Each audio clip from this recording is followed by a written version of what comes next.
Here we go. Cut the fix up, ayy. With some Xbox babies, put the switch up, ayy. See me gearing up for war, don't get it mixed up. I come in peace, kid. I'm bringing commentary and the new releases. I put them hours in to get prepared now. We play on expert level, don't be scared now. I'ma destroy you when I'm forza, I can tear down. If you ain't tuned into the channel, keep your head down. Cut the fix up, ayy. With some Xbox babies, put the switch up, ayy. See me gearing up for war, don't get it mixed up. I come in peace, kid. I'm bringing commentary and the new releases. I put them hours in to get prepared now. We play on expert level, don't be scared now. I'ma destroy you when I'm forza, I can tear down. If you ain't tuned into the channel, keep your head down.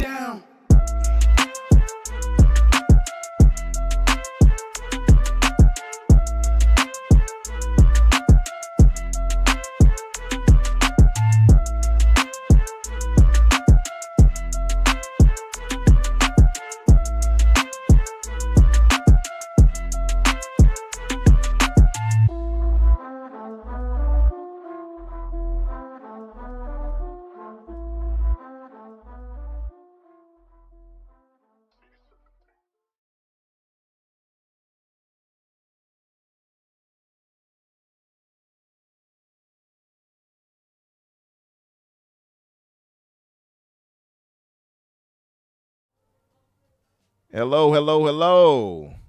I know you're impressed, nerds, how I seamlessly switched over to get us live right now. Right on time. Right on The time. show starts 6 minutes after. Hey, listen, after we're right on time behind. There we go. As long as they don't know, they can't say anything. Shout out to nerds. Shout out to Stilo. Thank you all for being here. I'm sure that more people will pile in after a minute. I've shared a link on Twitter. If you all could share that out, I would appreciate it to get more people to come through. Shout out to Stilo. I see you, brother. So listen, we have a great guest with us here tonight. Danny cannot join us tonight. He has some business to attend to. But we are joined again by our good brother, Dots. He joined us last second again. We appreciate you, brother. How have you been, man? What have you been up to? I've been good. Yeah, no, thank you for having me again. Always a pleasure to guest star. Third string bench warmer, but it's all right. Yeah. I made the same joke earlier with Crusader, so I had to make sure you heard it too. There you go. But yeah, no, everything's been good. It's been interesting watching the internet for the last couple months, so I'm sure there's at least some decent things to talk about right now. Oh yeah, for sure. Yesterday was crazy. I mean, April Fools. All the fake news came out yesterday. Oh man, God, I can't stand it. I wanted to highlight some of those tonight too. Speaking of that, I guess I can highlight a few of them. I posted some inside of our chat on Twitter just to highlight, since it is only the second right now, so we literally just went past it. So I figured I would highlight it. The Game Informer one. That was the only one I found genuinely funny. The one that freaking Games Workshop did with the Warhammer 40K the musical. Oh, that was funny too. Yeah. I didn't see that one. Yeah, that one was great. Here, send that to me. I'll get it. I'll get it over Umbra if you can find it. Dots. Yeah, appreciate it. Yeah, definitely. Hey, what's up, Scandra? Like Thank the you. last thing I sent you, Crusader. Oh yeah. Yeah. Oh, it was that. Okay, I got you. So, Scandra says, "What's up, Umbra and crew? How's your night going so far? So far, so good. Thank you for asking. Hope yours is going well. Yeah, we're not going to try to keep it too long tonight, and I know it's cliche at this point to keep saying that, and we go like 4 hours or something. But we're going to try to keep it relatively short. I know Dots has some things to do. I have to work, and Crusader has things to do as well. So we'll try to keep it relatively in line. Yeah, and get out of here. So, Crusader, my brother, what have you been up to, my man? What have you been playing, watching, etc.? So I watched both of the new episodes of Daredevil up to the third episode of, I believe there are 8 for the second season of Born Again are out, and it's kind of insane that every review said that the first 3 episodes were slow, and then the rest of the season was picked up after that. That's an insane statement to just make after having watched the first 3 episodes. Because I can't imagine calling any of those episodes, except for maybe the first one, slow. Like pacing wise, it's really good. You're saying basically. Yeah. So the first season of Born Again was very disjointed because of the reshooting and stuff like that. But for like what we got, it was good. This is like Netflix high quality, like just like the Netflix when it aired on Netflix. Oh, beautiful. Yeah, I'm hearing nothing but positivity about it. Yeah, it's really good. Yeah, that's great, man. Yeah, I got to get on it. You know, shamelessly, I have to still finish the first season. I still have to finish like the first season. Again, the first season, it's necessary to watch for the second season. But it is the first season is very disjointed because it was originally supposed to be longer. The episodes were supposed to be half length, and it was supposed to be twice as long. They reshot a bunch of stuff because a bunch of the actors almost walked off set. Wait, they almost walked off set of Daredevil? Yeah, Barenthal, Charlie Cox, and why can't I think of the actor who plays Kingpin? D'Onofrio. Yeah, Vincent D'Onofrio. They all almost walked off set because they were unhappy with the direction that the show was going in, and so they reshot like the entire first season. Oh. And it ended up being quite disjointed because they reused some of the stuff and stuff like that. But you could see the, like, why they reshot it. Because, like, they got almost back to that level of quality from the Netflix show. It was just disjointed because of, like, redoing it. Whereas the second season is just genuinely, if you liked the first season of the show, I think you're going to like this. Okay. That's interesting, Or the first Netflix series. If you like the Netflix series, you're going to like this. Yeah. I mean, from the first season I was watching, it seemed to be fairly in line with what Netflix offered, but this seems to be more so, huh? Yes. So, like, independent episodes of the first season were like what Netflix offered, but when you watched them all together, they weren't as, like, coherent? Coherent, yeah. Yeah. All right. And I see he got the black suit on, and this one I see. Yeah. He does. Yeah, it looks dope. I still wish they kind of gave him a more higher end looking suit at times. I realize he's street level and kind of like not mingling with, you know, the major heavies like that. But I see it sometimes, and I'm kind of like, I feel like they can give him a better suit still, if that makes sense. Instead of like all the heavy padding around the abdomen and all that. It seems a little less professional compared to what we've seen in the major MCU. You know what I mean? I don't know. I feel like it feels more realistic to a guy who's fighting in the streets of Hell's Kitchen, getting the crap beaten out of him. That's why I say it, because he's street level. He's not super wealthy. Yeah, I get it. Or associated. You know, I will say I actually appreciated when he had on the rag around his head, like you know, from the comics. I think that was probably his best look overall. Actually, I loved when he took Jessica Jones' scarf in Defenders. Yeah, that was like his best overall look to me, simply because it looked kind of like makeshift, like something you would make on the fly, and you know, and more like you would just put, I'll just wear some jogging pants or something and go fight crime. That seemed much more grounded in reality than anything else. But yeah, I will say I like the way they've handled his mask. It's always looked pretty good to me. Mm-hmm. But yeah, shout out to King Webb. What's up, brother? Nerds had said that he is taking the family out. He can't stay long. He's taking the family to go see Project Hail Mary. And he also said to you, he said he's not really feeling Daredevil, to be honest. He said it's not that it's boring. It's more that it seems redundant to him. What's your thoughts on that? I feel the redundancy. Yeah. I will say it's been a while since I've watched the original Netflix show, so it just could be that, like, it's just more Daredevil after a long break for me. I don't know. Yeah, maybe like more kind of recency bias. Maybe. Either way. I do have to check it out, though. I have to put that on the old to watch list. I also have to watch Invincible. I got to get caught up with this current season. Speaking of Project Hail Mary, though, I actually watched that the other day. King Webb said Netflix did it better. yeah, I watched Project Hail Mary myself, and I really loved it, man. I have to say, I really enjoyed it. I thought that for currently, I mean, it's not much to say because I haven't seen a ton of movies this year, but it is my favorite movie I've seen this year so far. I will say that it is visually nice. It's it's oddly emotional, considering. Like, I'm sure you all may have seen the trailer, so you would know that it's mostly Ryan Gosling, but he has a friend. It's based on a book. It's based on the book, right? Yeah. So I don't want to give too much away, but more or less, it is funny to see how, not funny, but it is interesting to see that he's acting this well, more or less by himself. You know, that can't be easy to do. So, really great work with them. I know they use a lot of practical effects and such. I've seen like the BTS behind the scenes, whatever, and on Twitter and stuff like that. So that's been really interesting to see. And I know the movie is doing well too, so I'm happy for that it's actually successful. Movie is actually really great. If you all get a chance to see it, definitely do so. It's worthwhile. I want to see it in IMAX to really take that all in. Pause. But yeah. Anyway. What else had I been doing? Oh, I've been playing a crap ton of Crimson Desert.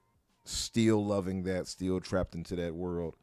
You know, the only problem I had though, they've had patches almost every other day. To their credit and to the issue of the game where you have to have so many patches to correct issues, but they've also corrected things fans complained about. So like, oh, we don't like the control scheme here or how this happened, so. And they've patched it to correct it. Hey, I can appreciate that. But then when they put this major patch in, I think it was 1.01, that right there actually hindered me because now it corrupted my inventory. I cannot access my inventory in game. And if I go to it, the game will freeze on me and close. I'm like, damn it. And I was doing so well. I'm 110 hours into the game. And then that happens. I was sick. I was sick, man. So I have to wait, and you know, I actually had I had the free tier of GeForce Now, but you can't stream your game through that game. Some select games, and that wouldn't be included. You cannot stream through GeForce the free package. So I upgraded to the premium $20 one for the month to try out their 5080 stream, and it played flawlessly. But as soon as I went to the inventory, game froze again. So even through stream, it freezes. So we know it's an issue on their end. Just annoying. So I'm waiting for a patch. I've sent in reports and things like that. Hopefully they'll take care of it soon enough. But yeah, man, it's been highly annoying. Skandra. Wait, why do I know? Hold on, this name here. Skandra. No idea. Skandra, what is your other name? Because I know, like, what is your name before they did the @ change on YouTube? Because I know you, but I don't know the Skandra one like this, I feel. Or maybe I'm wrong. I don't know. Skandra says, I loved the Netflix. Okay, you homies with Biff. Okay. I know I've seen you before, though. I'm pretty certain I have. But anyway, thank you for being here. Skandra says, love the Netflix shows. The secret they had is that if they fleshed out the villains and gave them their own deserved stories. Fisk's story in the Netflix show was so much more emotionally powerful. Yeah, I agree. I mean, it's the same story, though. So, like, yeah. It's not like they're retelling it. They're continuing it. Ah, okay. Yeah. Say that's what it was. Your name is Brian. That would make sense why you got the B for your avatar image right there, by the way. But yeah, okay. Brian and Biff. But yeah, thank you for being here, though, Brian. But yeah, I think they did it. I mean, when you have such a great actor as D'Onofrio playing as the villain too, you can't really go wrong, right? Like, you give him enough material, that dude will knock it out of the park.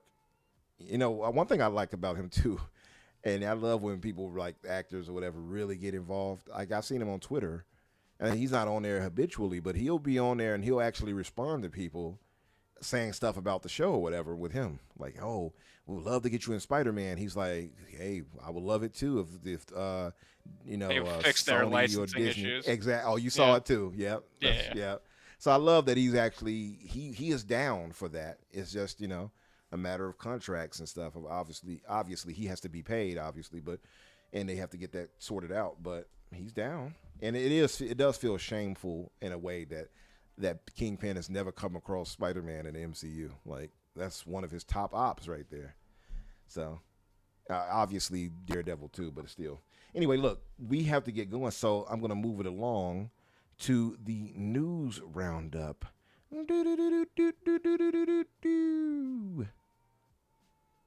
Take it away, Crusader. Yeah, give me 1 second because my feed scrolled just a little bit. Yeah. All right, so the first thing we got is that Microsoft directly confirmed that Asha Sharma was the one to directly end the "This is an Xbox" marketing campaign, and offered the reason that it was not, it did not feel like Xbox. In a direct public statement to Jez Corden at Windows Central. So, I have a lot of thoughts on the whole "This is an Xbox" thing. I still feel this an unfair scapegoating of Sarah Bond. I still feel like, more or less, they were carrying out, because it's not like Sarah is just going rogue and doing this, right? This is something that's been cleared with Phil. This is something Matt Booty was aware of. This is something I'm sure Satya was even made aware of, and Amy Hood and whomever else.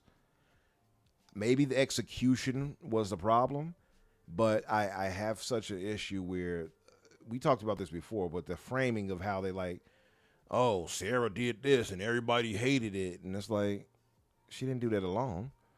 I know at the top, the heads have to roll first. I get it when it comes down to things like that.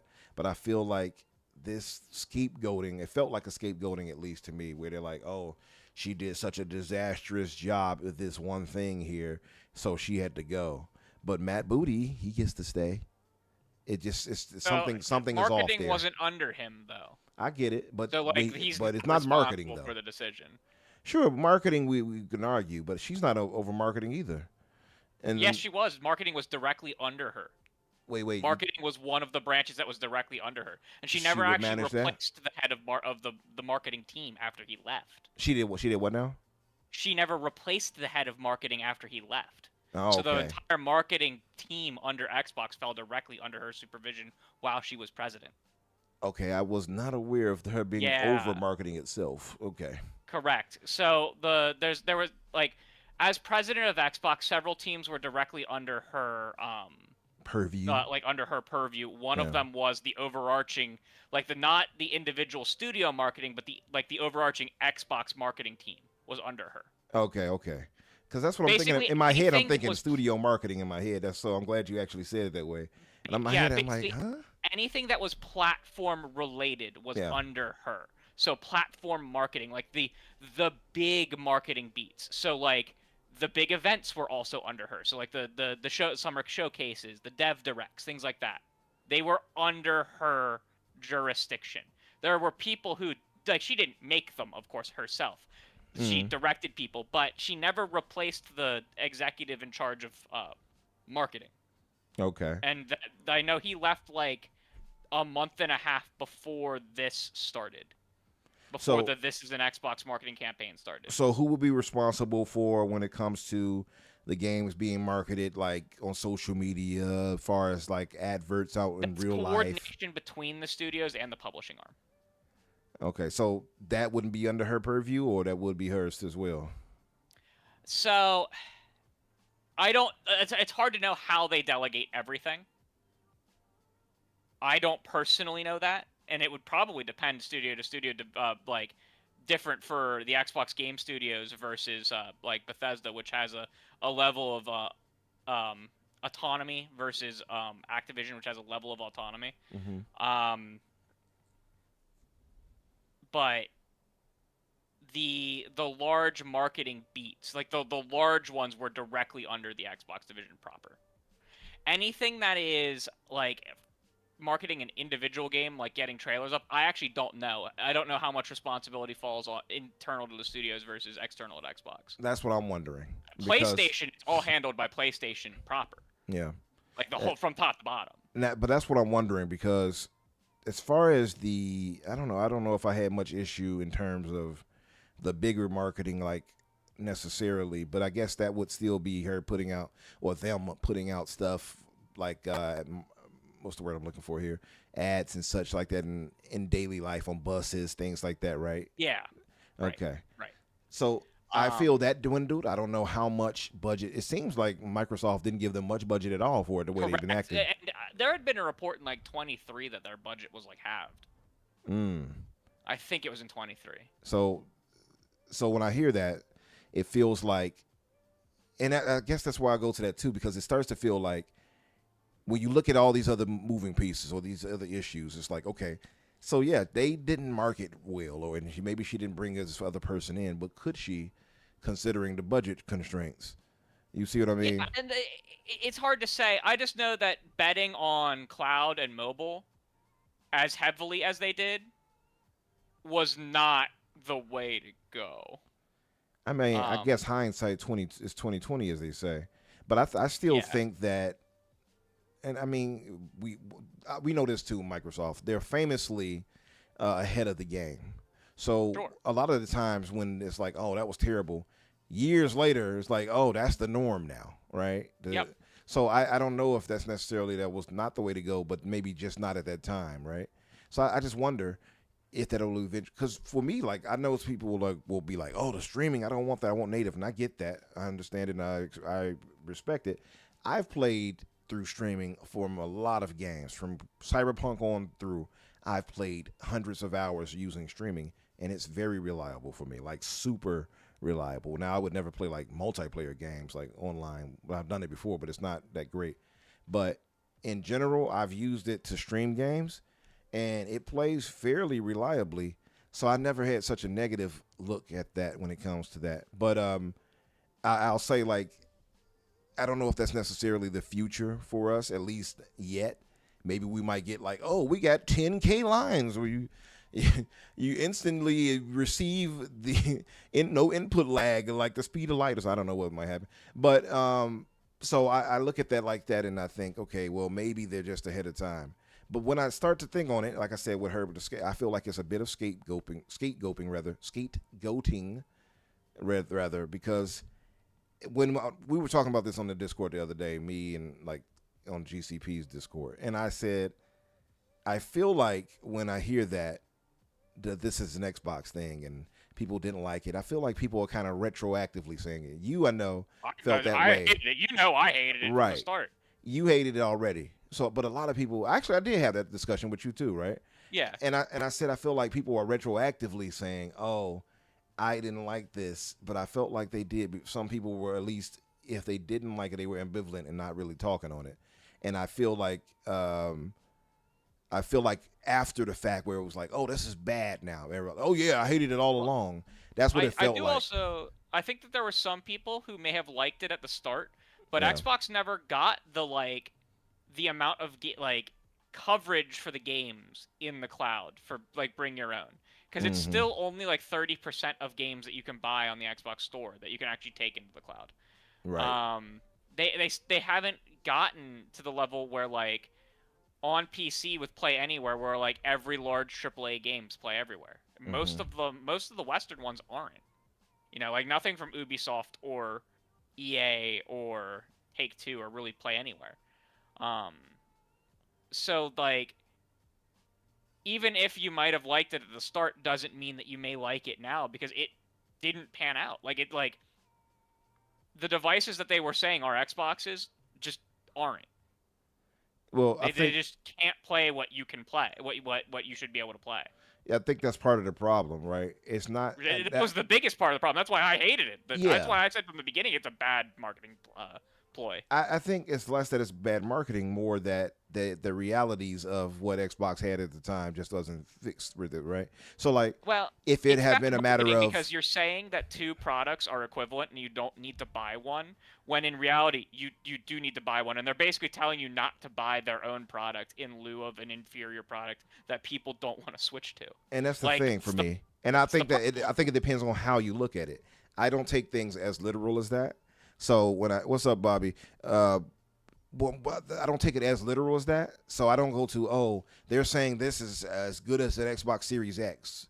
I didn't take it that way. I took it as, hey, I can also play my Xbox games here. Quite literally, yeah, that's how I took it. Though you can't play your Xbox But games there. you can play You your can play Xbox games there. some. You mean you can't play all. That's what you're saying. See, there's a difference. Correct. So if you're gonna call something an Xbox and I can't take the games that I own on Xbox to it, it's not an Xbox. But you can take your games from Xbox. You mean you can't take all. So that's what I'm saying. We have to differentiate. So I can't even take most. All. I don't even know if I can take more than 50% of what I own. So all. That's the problem. My point is, again, all. So that's what I say when we talk about that. The nuance is left out, where it's just like, oh, I can't play my games there. You can play some of your games there. But the problem, but my point of it is, and why it's problematic is, enough. yeah, I get it, and I'm with you there. Good. But that's part of the problem with it, is just the fact that it wasn't the reality of what people can do with it all the way. Right. But if you could play, for instance, that's why I say it's all how your outlook of it is. For me, I used it for more current games that were applicable to be played through it, and I never had an issue with that. But for some, they like, well, I can't play this old game from the Xbox 360 on it, and it's like, okay. And even with that in mind, if that's your argument, I can say the 360, by that logic, the 360 or the Xbox One is not an Xbox because I can't play these current games. The problem Microsoft has is because they keep backward compatibility going. People are like expecting, oh, well, I have to have everything. That's what people should expect in the digital era. It. I'm just simply saying that. So it's a deterrent, but not a deterrent. It's a gift and a curse. So that's what I'm saying. Like, I look at it like, what is the reality we got currently? I can play Xbox games on it now. You couldn't play Battlefield 5 or Borderlands 4, two of the biggest games of that year. That's the thing. That's why I didn't register with me either, right? Because like I said, I didn't play multiplayer games like that through it. Borderlands 4, I don't even play it like that at all. Actually, game. What is it? Borderlands. Borderlands 4 is most of the people I know play it single player. Yeah. But like, there's like, if you look at like the games that come out, like GTA 6 is not going to be play anywhere. Right. And so like, how can you call something an Xbox when it can't play the biggest game that's going to launch on that system? Ever? Well, GTA 6 I is going guess to you be could say that about the PlayStation, on Xbox and PlayStation. Yeah, but I think you could say that about a lot of things, right? Like if you say, well, like I look at it. You know what I look at it kind of like? I like the divisions of Nintendo. Well, this is a Nintendo Switch. Well, this is a Nintendo Game Boy, right? Or this is a Nintendo whatever, DS. Well, sure, but they're even in that world now because it plays they are everything the Switch 1 can. That's true. But I'm saying in general, I look at it that ever again. Right, but I look at it in divisions of that. I'm saying how my outlook of it was. It's never been like I fully expect this thing to do all of what the standard Xbox, native console would do. That's me, and I'm saying that's how I looked at it. I'm not like obviously not everyone looks at it that way, but the problem is, to your point, is that if they had this all ironed out where you could access all those games, it would have been great. It wouldn't have been a problem, right? So it would have been the hottest thing since sliced bread. And absolutely. That's why I hated the marketing, because it felt like it was like 3 years too soon. Yeah, and that's why I say that Microsoft is typically ahead of the game before the realities maybe match up, right? And that's the problem. And I mean, we've seen it time and time again with them. So I feel like if those things would have lined up, we're getting there. I don't want to say they are getting there. Like I'm with Microsoft. They're getting there. But had maybe this came too soon, right? If this would have been, like you said, 3 years later from here, maybe that would have made much more sense. They just don't have it yet. That's all. But that said, I always looked at it too, like this is an Xbox. Well, I'm like, well, they've been doing an online streaming thing well before this is an Xbox ad. So that's why I also felt away. It's like, well, she's only saying what they had already been doing. And that's maybe you don't like the way that the words are, but I'm not going to crucify somebody for that. I just why I just felt it was so weird. It's like, well, they were already doing that. Tagline, no console required, when like that one just did it. Yeah, that doesn't actually line up, because if you're saying no console required, then like you're saying that it can do what the console can do. That is and true. It can't. To your right? point, that is fair. Like, yeah. That was the biggest problem of the marketing campaign, was like, you don't need this, when like it wasn't true for most people. It's not true. Yep. For a lot of the biggest games of the year, like from Western devs, they've been getting pretty good with the Japanese devs getting on board with Play Anywhere. Though Capcom only really does it when the games go to Game Pass and they retroactively make them Play Anywhere. Yeah. But like Square Enix, almost every game launches Play Anywhere day one. Like it works. It's just like they tried to launch into this too soon. I'm gonna go to a new topic though now, so that Dots can say something, because I know he doesn't have an opinion on this. Yeah. I mean, my before opinion, you do, go ahead. I'm sorry, like Dots. a minor opinion on this. Okay.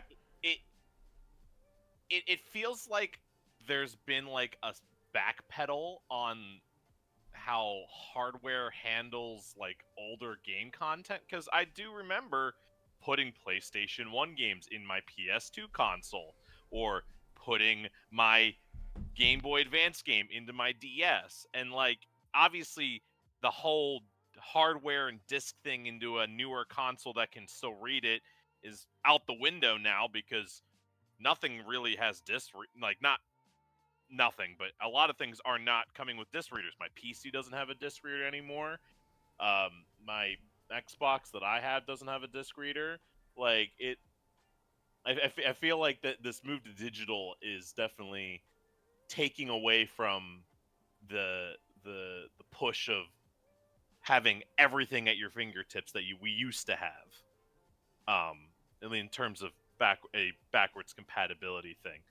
And yeah, I actually worry about that with the next Xbox a little bit, because there's so many games like for the current Xbox that you can't buy anymore. And so the only way that you can play them is if you have the physical disc, even if they're Xbox One like games. Yeah.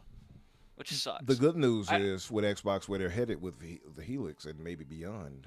So according to Jez, we will have more than just the Helix in the future.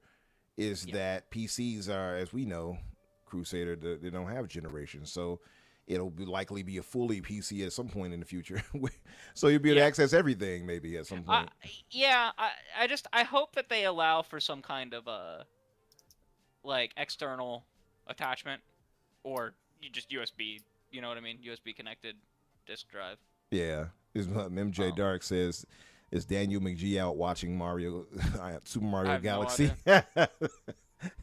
Just to read this really fast, Bobby said, being a pony person, a hooved brother, if you would, Bobby. He says, I know that I can't take all of my games with me, because if that was the case, I would have all the games that I bought on PlayStation 3.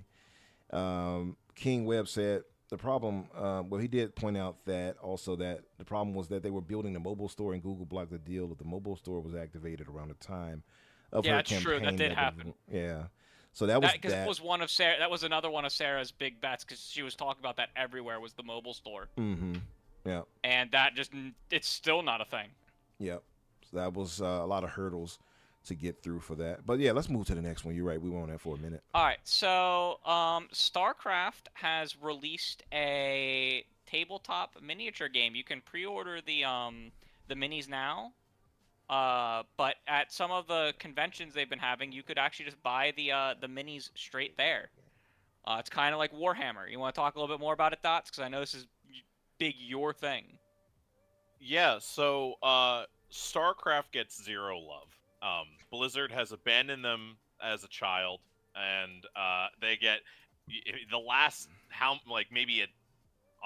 last maybe decade of BlizzCons that they've had no StarCraft like mention really, and boom, kapow! They are like, hey, here's a miniature game they announced like last year, and it's gonna be like their, I don't know if I want to say Warhammer competitor, but like that's I guess the closest thing I can compare it to, and apparently it has been getting relatively like solid reviews. People like it. The models are apparently of good quality. That they are not pre-painted. so you have to buy them unpainted and then paint them yourselves. Which I know for some people is a turnoff, but it's part of the hobby. And yeah, no, it's so far it's essentially like if you want to buy the starter set for an army, it's $100, which in the grand scheme of tabletop miniature games, that's a solid deal, because like if you want to buy a starter army set of any Warhammer faction, it's usually upwards of like 160, 175 plus. So yeah, no, it's bringing eyeballs back to StarCraft, which I guess potentially leads into the other thing that Crusader and I were talking about, is the AAA game that was announced. Yeah, the third-person shooter. I was wondering about that. Yeah. Remember that third? What was that game they canceled that time? It was going to be StarCraft. Ghost was the second one. Yeah, that's what I it don't know was. what the first one was. Yeah. There was 2 attempts before, and that does lead us into a topic that's a little bit more recent. I'm not going to scroll down to the exact article in my list, but there was a job listing for a UE5 engineer, which is odd for Blizzard because Blizzard has an internal engine, but they wanted someone with UE5 experience for an open world shooter game. And people think that it could be the StarCraft game, the StarCraft third-person shooter. Could be totally unrelated to that, because it did not mention StarCraft in the job listing. StarCraft makes the most sense, I would think.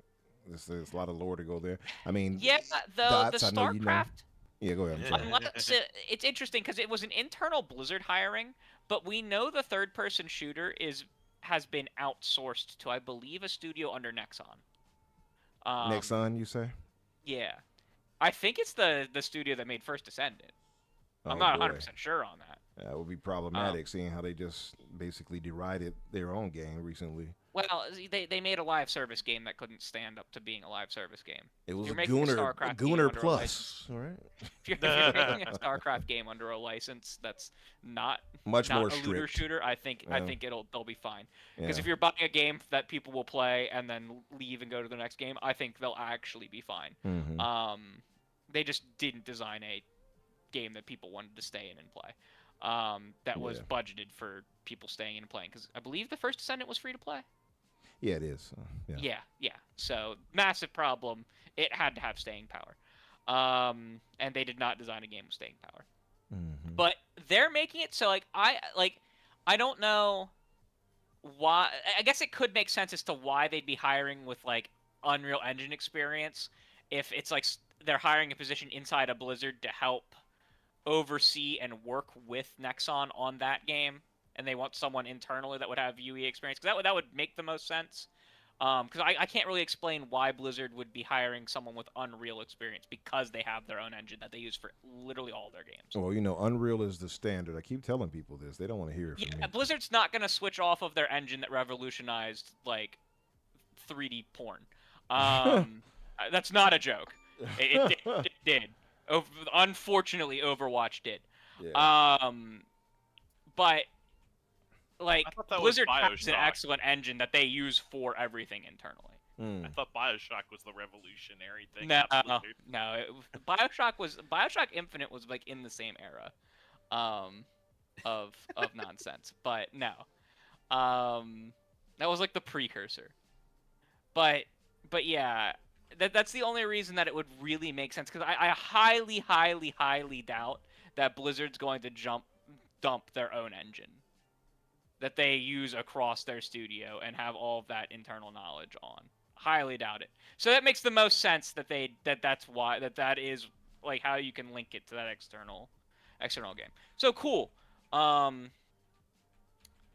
Let's see, what else we got? We got the Warhorse Studios, makers of Kingdom Come Deliverance 1 and 2, fired their translators and localizers and are replacing them with AI. Yeah.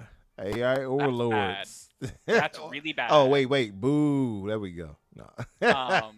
No, like that's... So, AI is quite good at one-to-one translations of speech. Like, if I was speaking to Umbra, in one language, and Umbra wanted to understand what I was saying and wanted to use a translator app that used AI. It is very good at that. What AI is not good at is flowery language, specific word choice, and things like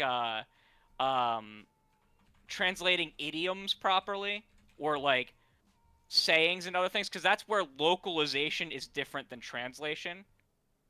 Because translation is a direct one-to-one thing. Localization is actually making a piece of literature, whether it be a script of a movie, a book, or a video game, actually makes sense between one language and a different one. Because one-to-one translation may lose things, like specific word choice where words have like double entendre, double meaning, things like that. AI is not good at that. It is not good at that at all. So to hear that they're Crusader, replacing their localizers with that is actually really scary. Hey, they're not good at it yet. I don't know how you can get an AI to be good at conveying human emotion without it being AGI, and we are not at anywhere close to the point where we have AGI. Because again, that's where specific word choice is really important, because we have synonyms in the English language, and so if you're direct translating one to another, you can easily pick the wrong word. Mm-hmm. And AI is not that intelligent, and we're nowhere close to it being that intelligent. Like that is levels of intelligence above close to anything that we have. So it really, really scary for the future of the industry if we move to that, because you're going to get back to the era of the bad translations of the late 90s. The really, really bad translations in games, especially if like for Warhorse, that's really bad, because I believe, are they a French studio? They're not English. The game was translated into English. Right. So like that is something that will directly impact us at like Warhorse for their future stuff. And to be fair to this brother, Max, I'm not sure how to say his last name, and I would butcher it, I'm pretty sure, if I try. So it's Hitchtamagnik. Yeah. I'm sure I destroyed that. I'm sorry, Max. Czech. Yeah, okay, so they're in the Czech Republic. Yeah, and that would make sense because the game KCD is set in that area. He's a longtime English translator for them, so I can imagine I know he feels betrayed, right? You got to. And yeah, he has to, and he's directly responsible for the version of the game that you played. Right? Like, he is the English localizer who basically took the Czech script and made it English. Yeah. It feels like a backstab especially if you're specialized like that, right? Where you're the only person really leading that charge, and they're like, "Hey, well, listen, we got your replacement here. It's AI." I know that has to feel like you got to feel like shit. Yeah. So I get it, and I want to be clear. I do like AI in some instances, and I think it can be helpful.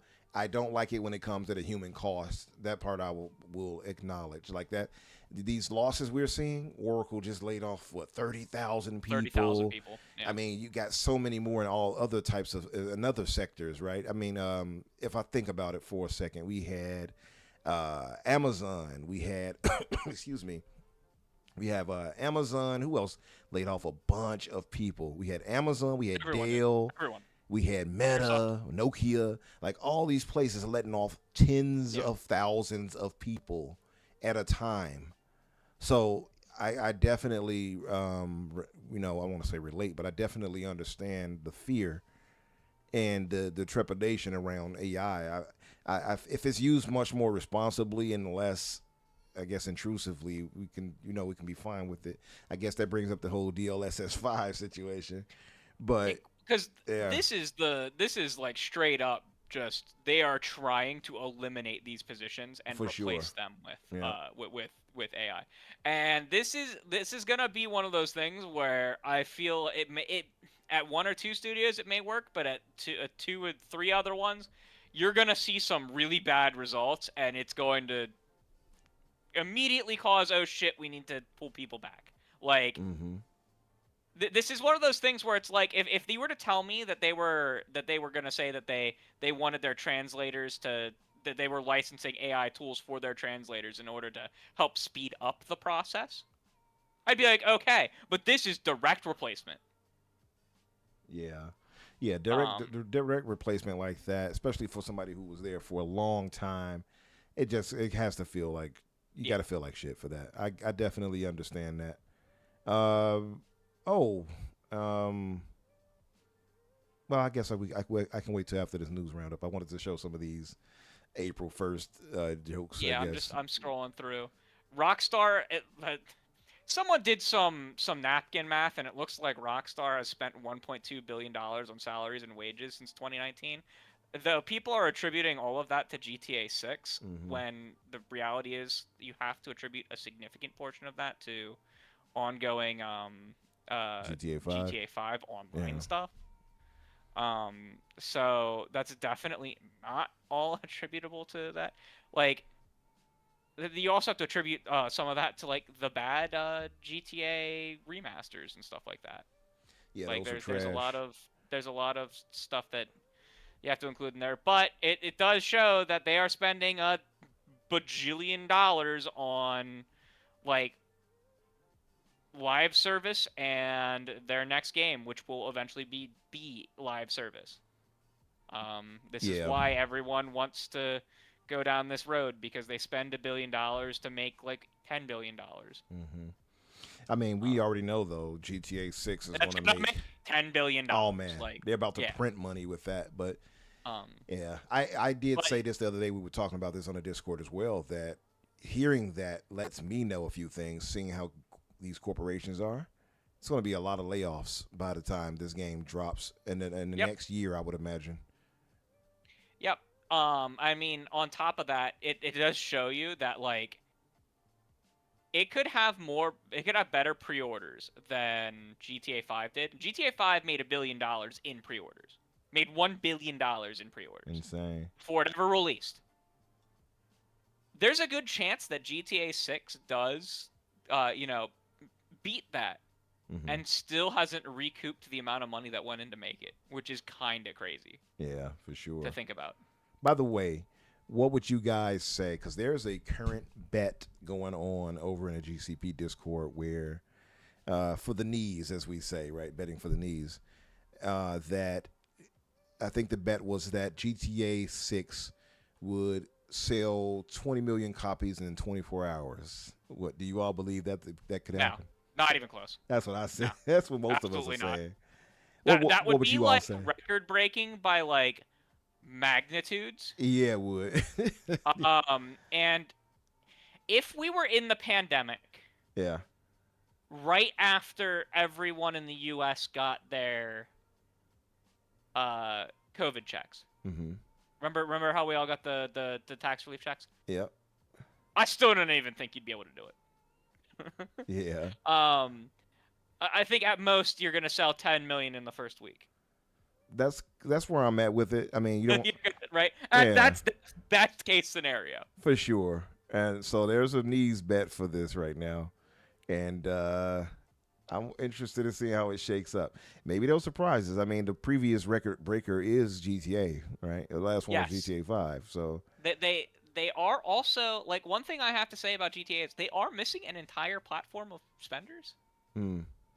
Like, they are only getting the console players, which means you're only getting Xbox Series X, S, and PS5 players, right? Right. Which is a maximum population, assuming, and this is assuming no overlap, but we know there's people who overlap, like myself and you, who, I don't know if you have your Series X anymore, but like I have a Series X and PS5. I got rid of it. But like, if you look at in total, that's like an overlap of at most like 110 to 120 million people. Yeah. And you're gonna say that 1/6 of them would buy it in 24 hours? You're crazy. Yeah, I don't see it happening. You're crazy. Yeah, so it's a bet for that going out. They know who they are. I won't say them to shame them, but I am very interested in seeing how this shakes up. I don't believe that they'll do that either. I know eventually it will, obviously. Really, it'll hit 20 million for 100%. Oh, yeah. In fact, I think it could hit 20 million in the first 2 weeks. For sure. It's just not going to do that in one day. Exactly. Yeah. What's up, Genesis fan?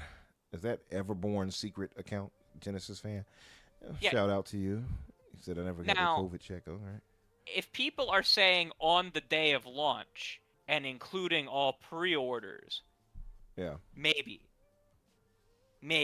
Mm. Right? Depends on how long the pre-order period for it is. It could sell 20 million before launch, but that's not in one day.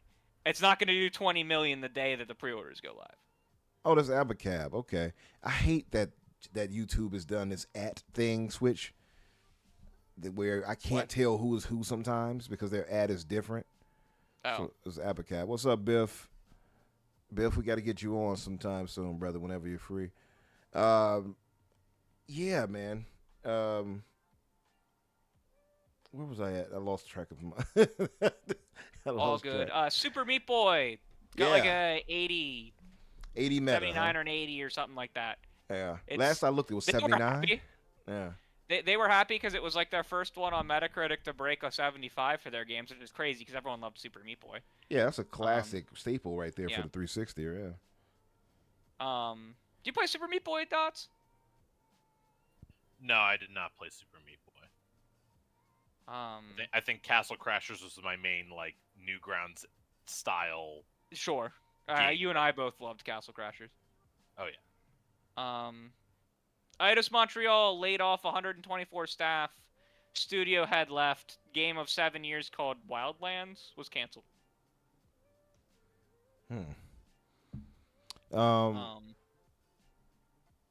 Eidos.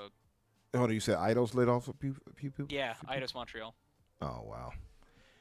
It was like their 4th round of layoff. They canceled a game that had been in development for like 7 years, That but had sucks. supposedly been switched engines 4 times.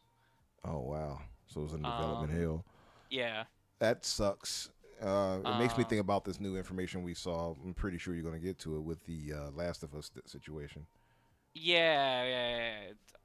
I think I have 1 or 2 more. Shift Up acquired Shinji Mikami's Unbound. Unbound Studio. Yeah. You know, it's so funny. I was going to bring this up to Danny with this because I remember when Shinji was like, "Oh, I'm retiring." I was like, that was a little too abrupt. I'll be back. You know, especially after he just had this whole little video conference with Phil with the Tokyo Game Show. And he's like, "Oh, you know, such and such Phil." And I'm like, okay, he's all aboard. Now all of a sudden I'm retiring. I'm like, I wouldn't at all be surprised if Shinji pops up at like Capcom again or something like that. Turns out he started his own studio instead. Yeah, it was a while ago. Yeah. It was, in fact, he announced it exactly 1 year after After leaving. he left because he had to do not compete for a year. Yep. I just found it really crazy because, I mean, we'll see the nice, I'm just retiring. But we really know he wasn't, to me, it tells me he wasn't feeling the direction Microsoft was going. Well, he got a lot. He made a lot of money in the deal because he owned a lot of shares because he owned internal shares of Bethesda from when Bethesda bought Tango. Yeah. So like he made his money and was able to go out and do something on his own again. And parlay that into that. Yeah, I don't know if he felt adverse to Microsoft or if he kind of saw the what was coming up with Tango being dismissed the way they were. The only reason that they were closed from Microsoft was because their original leadership left. That's what I was thinking in my head. Yeah. I was thinking that at a point, then I thought maybe he must have had a heads up that they were going to do something. But then we hear like because that was like 18 months apart. Right. From him leaving to them closing. No way. That's fair. And Matt Booty did say that it was a matter of them not having anything specifically ready to bring forward, right? Jez also said that it was a problem because they were the only studio in that time zone. Oh. And like that time zone is significantly separate from all the other time zones. So literally working with them plus the language barrier was very difficult, supposedly. Oh, boy. Which is nonsense reason to close them, but that sounds like a Microsoft reason. Yeah, it does sound like something. It does sound like a Microsoft reason. Yeah. Speaking of Microsoft issues and reasons, you saw the whole situation with the Artemis 2 with the Office. Yeah. Did you see the dots where they had to partially delay the rocket launch for the Artemis 2 rocket launch because of they couldn't get Outlook or New Outlook to open? Right, that's what it was, Outlook. Okay. I'm glad that's real. I thought that was more April Fool's No, shenanigery that for was some reason. real. There's video of it. It's bad. And it's genuinely, as someone who is an IT technician, Outlook sucks. Like, Outlook is, like, the only option. Because, like, no one has made an Outlook competitor that's anywhere close to what Outlook does. But Outlook sucks. And it just breaks. And it breaks in the most confusing and mind-numbing ways. So, like, to hear that NASA is dealing with it is kind of reassuring to me as a technician that I'm not alone. Yeah. You know, NASA's trying to prove that we're not alone in the universe. They've made me feel like I'm not alone in the universe. It's it's interesting when you really look into that, like the whole thought of space in general, right? Like I said, I was watching that Project Hail Mary, and it just makes you think, like, we are, and I don't want to sound like I'm high, but we are so insignificant when you really look at the big picture of things, right? Truly, I don't even need to, like, if you had just said that to me, yeah, 100%. You don't need to qualify if you're high or not. Truly, I get this. Yeah. I get it. I mean, because like I see some of these images. I'll watch sometimes TikTok. I'll look at some stuff, and I'll see some people talking about space, like scientists, whatever, or whatever video that's put up there, and it'll show like, this is us, this is the sun, and our, you know, yeah, like the size, and, yeah. Then they'll do the different size for the ton, whatever out there, and then a black hole and how big that is over everything else. It's like, we could die at any single second if any of these things went wrong. Luckily, hopefully, they never would in our lifetimes. But like, it's kind of crazy when you really think about it. Just as an aside, my brain is going there right now. Anyway, what else did we have? Do you like Fanta? Dots, do you like Fanta? Don't you wanna drink? Yeah. It's okay. It's a good option when you're in Europe and they have no other good sodas over there. Well, they're doing a crossover with Xbox. What's the crossover about? There are different flavors of Fanta for the different franchises of Xbox for the 25th anniversary. Oh wow. Halo is pineapple. Pineapple, huh? Orange is specifically Ghost from Call of Duty. But the The orange would character make more sense for Master Chief, right? Unless do they have a green flavored one or a colored one? They do not. Okay, so orange let me get up the make full more list sense. real quick. Yeah, I think for orange because of the visor with Master Chief. So I think that the orange color is darker. The pineapple is like a lighter yellow orange. So I think they went with that for the yellow visor from CE because it is supposed to be the Halo CE remake. I'll send you the image real quick. Bobby says, "Well, you're telling me they couldn't get Mountain Dew again?" Right. So purple, the grape is Forza. Okay. Orange is Call of Duty, but it's specifically Ghost. The cherry flavor is Diablo. And the strawberry flavor is Warcraft. Cherry for Diablo makes sense. Red and all that. Biff says it's pronounced Fanta. If you wanna, I'm gonna send you a picture of the crossover if you wanted to highlight it. Sure, send it to me. Put it up. So the pineapple is like a light orange, whereas the orange is a dark orange.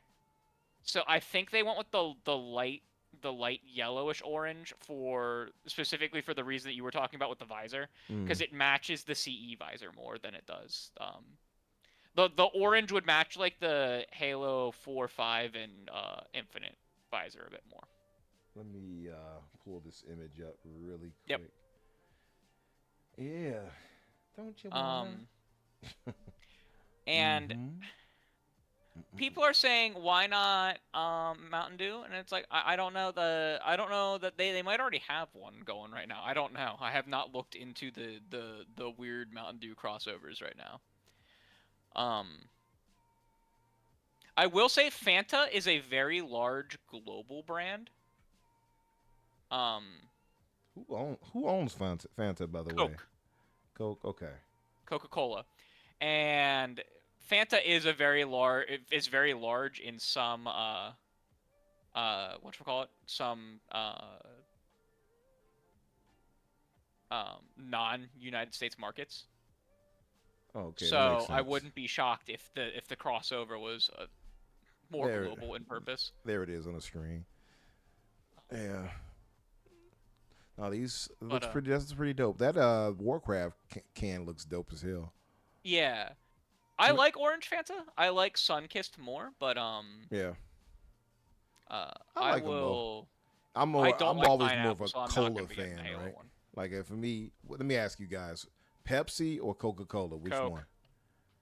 What about you, Doc? Coke without question. See, Coke. I am more of a Pepsi Coke man. Because I like Pepsi, but I've worked in so many jobs where that's been the only option of drinking I've had. Yeah. So when you get too much of something, you start losing. Now, in the grand scheme of things, it's root beer all the way. Yeah, root beer is king. Yeah. I'm so you would probably like then Dr. Pepper and stuff like that too. Then. No. Poor assumption, my friend. Yeah. No, I can't. I have tried to even try to like it. I can't bring myself to like it. It tastes terrible every single time I try it. I don't like artificial cherry, so like I'm like the whatever they're calling the Crimson Sour Cherry Fanta. Sour. I will not be partaking in that.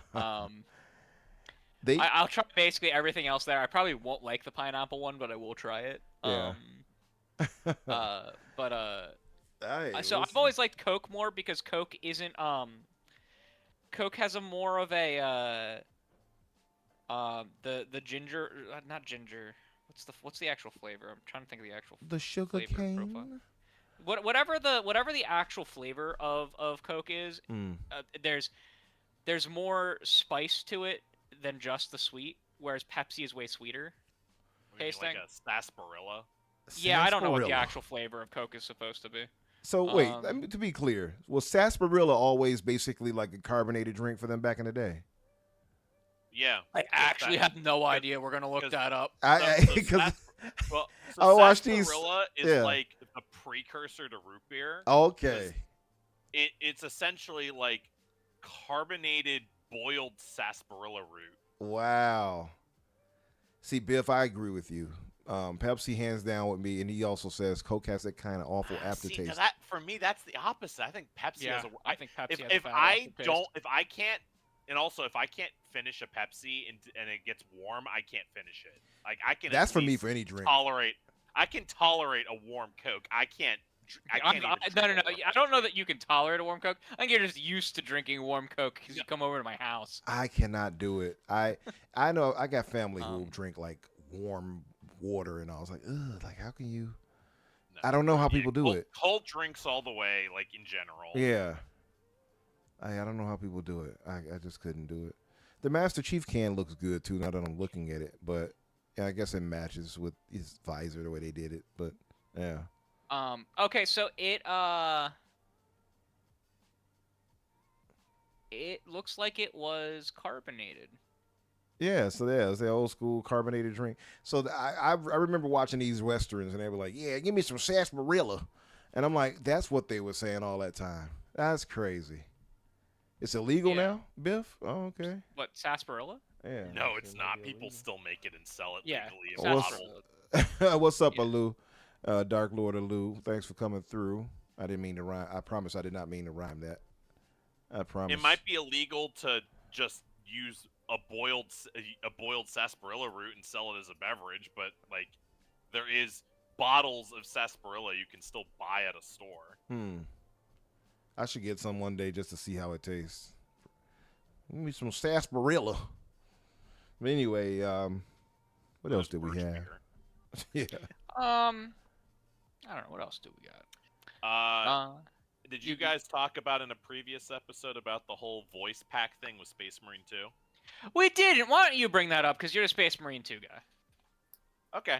Well, I find something more interesting. So, more interesting, Space Marine 2, in their updates that they've had recently, and this isn't just a Warhammer like talking point. This is actually like a company and consumer talking point. They put out a cosmetic essentially where normally when you play them, when you play Space Marine 2, all of the voice lines that are done by the classes that you pick. Now there's 7 of them because they added a new one with Tech Marine. They're all supposed to be Ultramarines, which are a specific chapter of Space Marines. You know, they're the blue boys that are like the cover, the face and cover of it all. I like this. I like the Ultramarines, but it was. Go ahead. I'll let you finish, and I'll chime in. So they added voice packs that would allow you to change the voices of the players that the characters you're playing with either a Blood Angel voice actor, a Black Templar voice actor, and a Space Wolf voice actor. So essentially a really angry Viking, a part vampire, and then a really angry German crusader. And so they added them, and they advertised each of these guys have over 450 lines of dialogue each in every language. So it wasn't jargon saying, oh, buy this pack, there's over 450 lines, but it's split up between all of them. Like they said, there's a lot, each of these in every language, all 3 of these have a lot of lines. And so people were like, great, this is awesome. The pack was only $5. So it's not like people were breaking bank to get this cosmetic. It's fine. The issue became is that when people started buying it and using it, it found out that it only changed their combat dialogue and their occasional idle talking points, when they're just randomly talking when you're walking from point A to point B and there's no enemies around. It did not change mission objective specific dialogue. So anything where your Captain Akaran yelling at you, hey, you gotta go do this, and then your guy's like, yeah, no problem, Captain, we'll get it done, and it's the direct mission specific dialogue, it would switch back to the Ultramarine voices because they never recorded it for these 3 other voices. And people got really pissed. It's like, oh, if I want to have a Black Templar voicing my character, I want it to be always and not suddenly switch back and forth because there's a mission dialogue that they didn't voice on that. So there was a big kerfuffle about that. So they're like, your heresy will not be tolerated. The next time you hear him, yes, your heresy. That's how a lot of people reacted. You're not, and people are very aggressive when it comes to chapter versus chapter, because you say you like Ultramarines. That's great for you. I have no issue with Ultramarines. There's a lot of people who don't like them, and so people get uppity about that kind of stuff. But yeah, so Saber Interactive put out a thing saying, we heard you're upset. We understand you're upset. This is not something that we can fix in game. We are not going to be able to revoice things or add more lines of dialogue. However, to rectify this, we are going to give everyone who bought it a refund and make it free for everyone. And they're going to, now I don't want to misquote it, but I think they said that they're actually going to just make all future voice packs free, or they said something like they're going to ensure they're gonna ensure that they're giving a quality product with the voice lines going forward. But the fact that there has been this corporate back on a simple $5 DLC, mind you, but once again, it shows that there is a faith of corporation being like, oh, we actually hear the consumer and we're willing to fix this issue. And so honestly, hearing positive news like that is always a great thing in my mind. I will say I have noticed with the Warhammer fans, they are particular about their stuff, man. And oh yeah, they are. Yeah. Oh yeah, they are. Well, that's that whole thing where I'm not as zealous as them, and there's a lot of them going oh, our Lord and Savior Henry Cavill is going to make sure the Amazon show is to the book, right? Because he's the one making sure that everyone on his team reads the Codex Astartes and buys a 2,000 point army, and they fully paint it so they understand the commitment level of the fans and bullshit like that. But then you do hear the rumors where like Amazon keeps trying to push like oh, we should bend this lore or make it more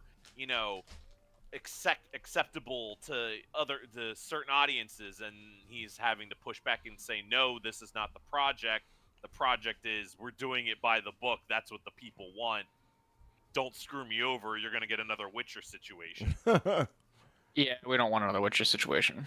We really don't want another Witcher situation. I was gonna say the Dark Angels. I like the Dark Angels. I watched Dark Angels are cool. They got their dad back, so that's important. Mm-hmm. Yeah, I had watched that fan movie by The Awakening. That was really cool. That was dope. that was it's not a Starties level. Obviously he got hired, but like no, that was a cool little. I was a fan of it because I'm a Necron boy. Like, so that's my shtick anyway. Even if I'm the losing bad guy, I'm used to it. Oh, That's the cool thing is, being a Necron fan, we don't get angry at things. We're really, I've been on the Reddit, I've been on the Discord. We're really chill, while everyone else is getting pissy about, oh, they did this wrong or they changed our lore, and it's a minefield. The entire franchise is a minefield with the community. But then again, what franchise isn't if you hit the wrong mine? Yeah.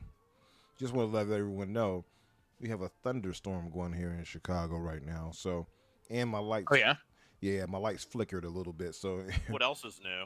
Right. You're in Chicago. Isn't there like a tornado and a thunderstorm every other week? Yeah, and the certain weathers for sure. We don't typically get like a tornado warning though. Well, obviously we got these buildings, so it stops all that. But yeah. It is pouring down. I love it when it rains, personally. But just as a heads up, in case something goes wrong, it could kick our power off. So I just want to put that out there. Maybe my power in this neighborhood might get kicked out because this neighborhood's power, I've noticed since I moved here, has been kind of wonky. What is it, Crusader? When it rains, you feel it in like your leg or your ear? Yeah, I can feel. So I can feel it where I dislocated my elbow. Okay, there. I can feel it like inside a building. Like I can be like, oh, it's raining outside. I can tell because my arm has swollen. I've heard people say that before too. By the way, it sucks. Yeah, I've heard people. My sinuses swell too. Oh yeah, okay. Shout out to Vandal. What's up, brother? He said bad woke. Yeah, and of course to our brother Assassin or Ass Man, as he's famously called by a few friends. What's up, Assassin? He says good evening, fellas. I got two more. Okay. Yeah, let's check those out, and then I'll show some of these April Fool jokes. So, we knew about this Lord of the Rings game that was in development that was being funded by ADIO. It's the Middle Eastern investment fund from, I think, Saudi Arabia, or is it United Arab Emirates? I forget which. But that there was a Lord of the Rings open world game that was being backed by them, and it was reported earlier last week that it was Warhorse working on it, but it was that was disputed by Insider Gaming, who reported that it's actually Crystal Dynamics that's working on it. It's probably going to be coming out after their next Tomb Raider game. And that Warhorse may be working on a Lord of the Rings project, but it is not that project. So potentially two Lord of the Rings projects in development, because they weren't able to dismiss the fact that Warhorse was working on one. It's just not that one in particular. So this is an embarrassment of riches, if true, right? Warhorse, obviously, they turned in the magnificent KCD2. Crystal Dynamics, I always thought they were really great and underrated. I still think they are. I know they had a lot of layoffs and such. That would lead me to wonder if they are the ones doing it. But either way, I think you got a W coming here. And yeah, I agree. I would just hope that Warhorse wouldn't put most of their life sim features into a Lord of the Rings open world game. I wouldn't want it to be realism, the realism game. I want to play Lord of the Rings, not Kingdom Come Deliverance in a with Lord of the Rings skin over it, if that makes sense. No, I get that. They turn down those like, systems. I don't know that those systems necessarily fit what I would want from a Lord of the Rings game. And I'm not saying they're bad. Like I don't want to say like I'm shitting on. I don't necessarily want Kingdom Come Deliverance, the Lord of the Rings game. Gollum 2. I also don't want Gollum 2. At some point, I have to play that game. I have to experience what is so bad about it. Yeah. It's like when I played the remake of the FPS 13. I had to understand why people said it was bad. And I'll be like, why did I play this afterwards? Blaming myself for wondering why.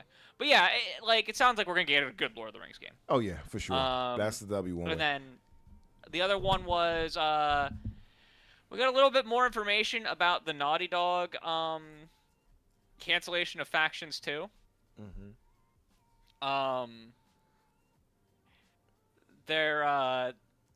They basically chose between releasing Factions 2 and working on that, or working on their next single-player game, and they ended up choosing their next single-player game, and that resulted in the game being canceled when it was about 80% done. And it's a little unclear because I watched the interview myself to try and parse what he was saying, and I wasn't quite clear if he was saying that it was canceled 24 hours before they were about to show something to the public, or if it was canceled and within 24 hours the public knew about that. That like there was only a 24-hour period between the cancellation and the public learning. I think it's what everyone is reporting, but it was not clear listening to the actual interview if he was saying that like they were going to show the game off 24 hours later. The way it's worded confused me a little bit as well. I listened to the audio of the damn thing and like still couldn't figure it out. Like I listened to the podcast that was the original source. I guess the article may have gotten it right. I mean, that would be my thing with Insider Gaming. Shout out to them. Yeah, because I'm not.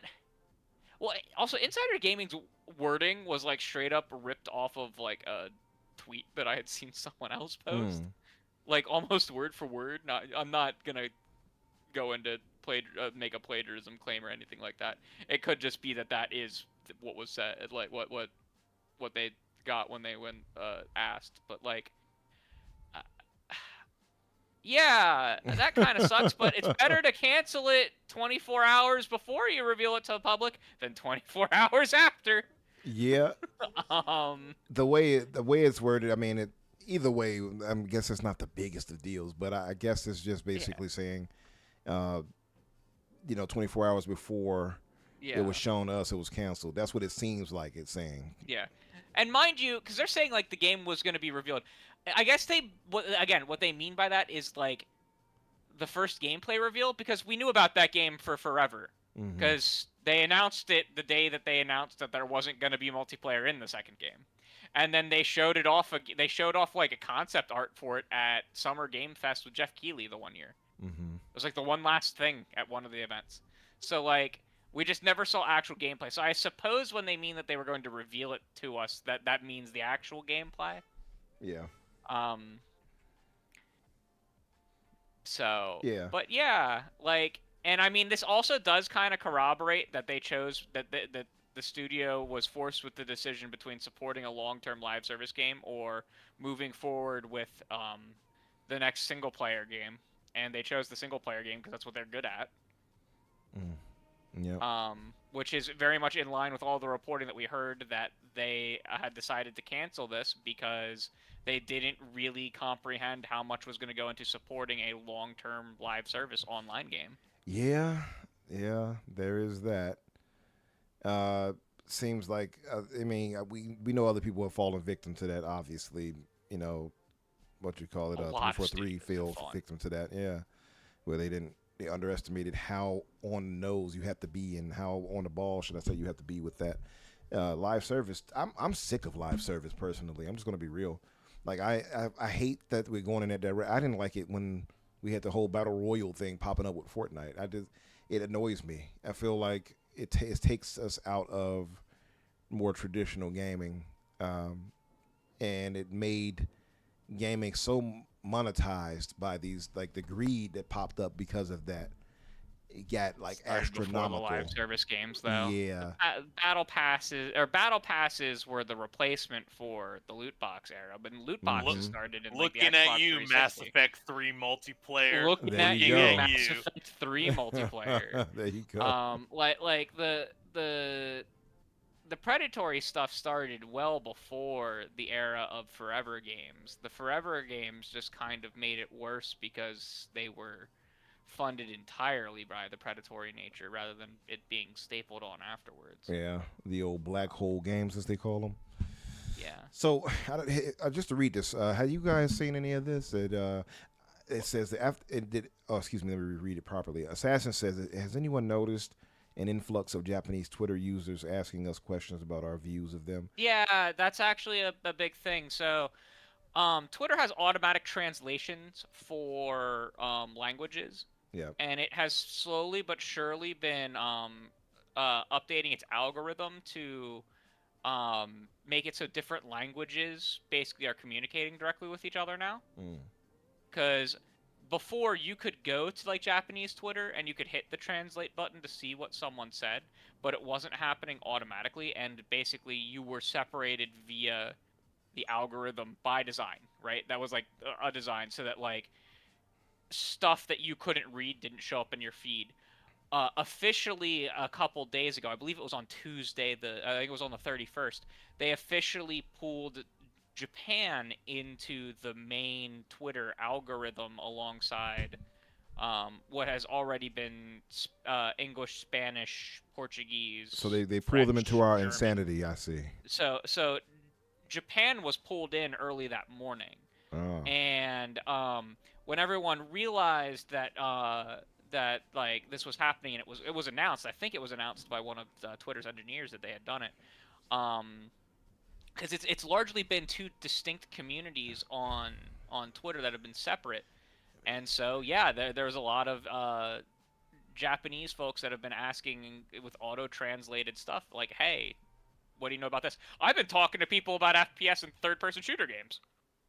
Because there was a Japanese user who was like, I like these games, but they're not as popular in my in my country as other stuff. Can someone from the West give me advice on like what to play? Yeah, that's interesting. Yeah. I did see a few Twitter like Japanese users, but they were asking about politics. Like they said, He said, "Are Americans? How did they word this?" Because I was like immediately like, "Yes, we're embarrassed too." Well, I don't want to get too political here in the show, but you know me, you know how I feel about it. What did he ask? I want to find it exactly. Where is it at? Crap. Let me see if I can find it really quick. Hopefully. No, but he asked. He said, "Where is it? Oh, he says, yeah. He says, is American politics some kind of joke or something?" And it was highlighting our current president. And I said, well, currently, blah, blah, blah. I won't go too far into it, but that was not pleasant. But, yeah, and that person was Japanese. I noticed their username and everything like that. So I didn't really think of too much of it. I thought maybe they were just, some user that jumped on there and wasn't aware. But that would explain why, going into what you had just described, that they're coming in here and like, huh? Asking us questions like, hey, is this normal for y'all? Yeah, it got picked up in the algorithm. I like the phrase like, there's a specific phrase like, oh, I guess like the Americans can see our tweets now, and so they would ask a question, and it got pulled into the algorithm and became one of the main things the algorithm was pushing that day. I see. And that was a lot of fun. I had a lot of fun responding to people that day because there was a lot of people who just wanted to have genuine like conversations. Peanuts and Coke. That was a very popular thing even in America in like the 40s and 50s. Really? Mm-hmm.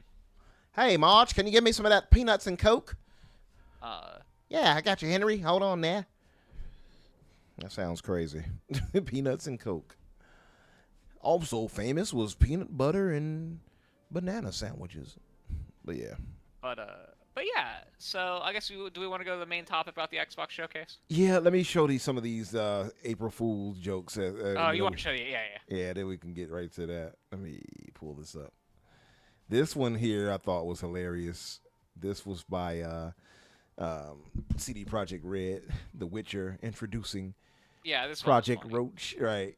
A revolutionary gaming controller that puts you in the saddle, making your next adventure in the continent more realistic and tactile than ever before. Right off into the sunset on Roach today. The ones that are obviously fake are funny. The ones that are trying to be fake news stories are annoying. Turn it down a little bit. Ah, come on, volume. There we go. I can't hear it. We can't. I don't know. Can you guys hear it? I have to turn it down some. It was way loud on my end. But yeah. You know what? I don't know that Dots has a link to the actual live stream. Yeah, I'm watching it right now. Oh, you are? Okay. I have it muted so I don't hear myself twice. So funny. Let me mute it. That's hilarious. I didn't even see what the acronym stood for. What is it? Ride on a what? Let me go back. It said ride on a something. It said introducing I don't know. Roach. Let me see.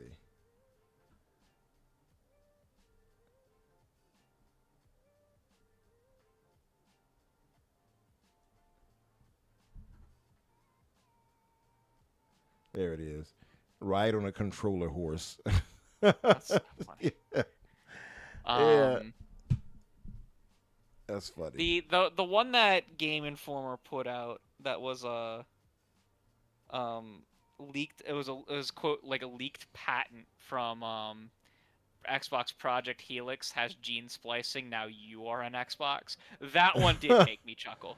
That made me laugh pretty hard. Cause like this obviously fake, right? Right. And like the like that obviously fake.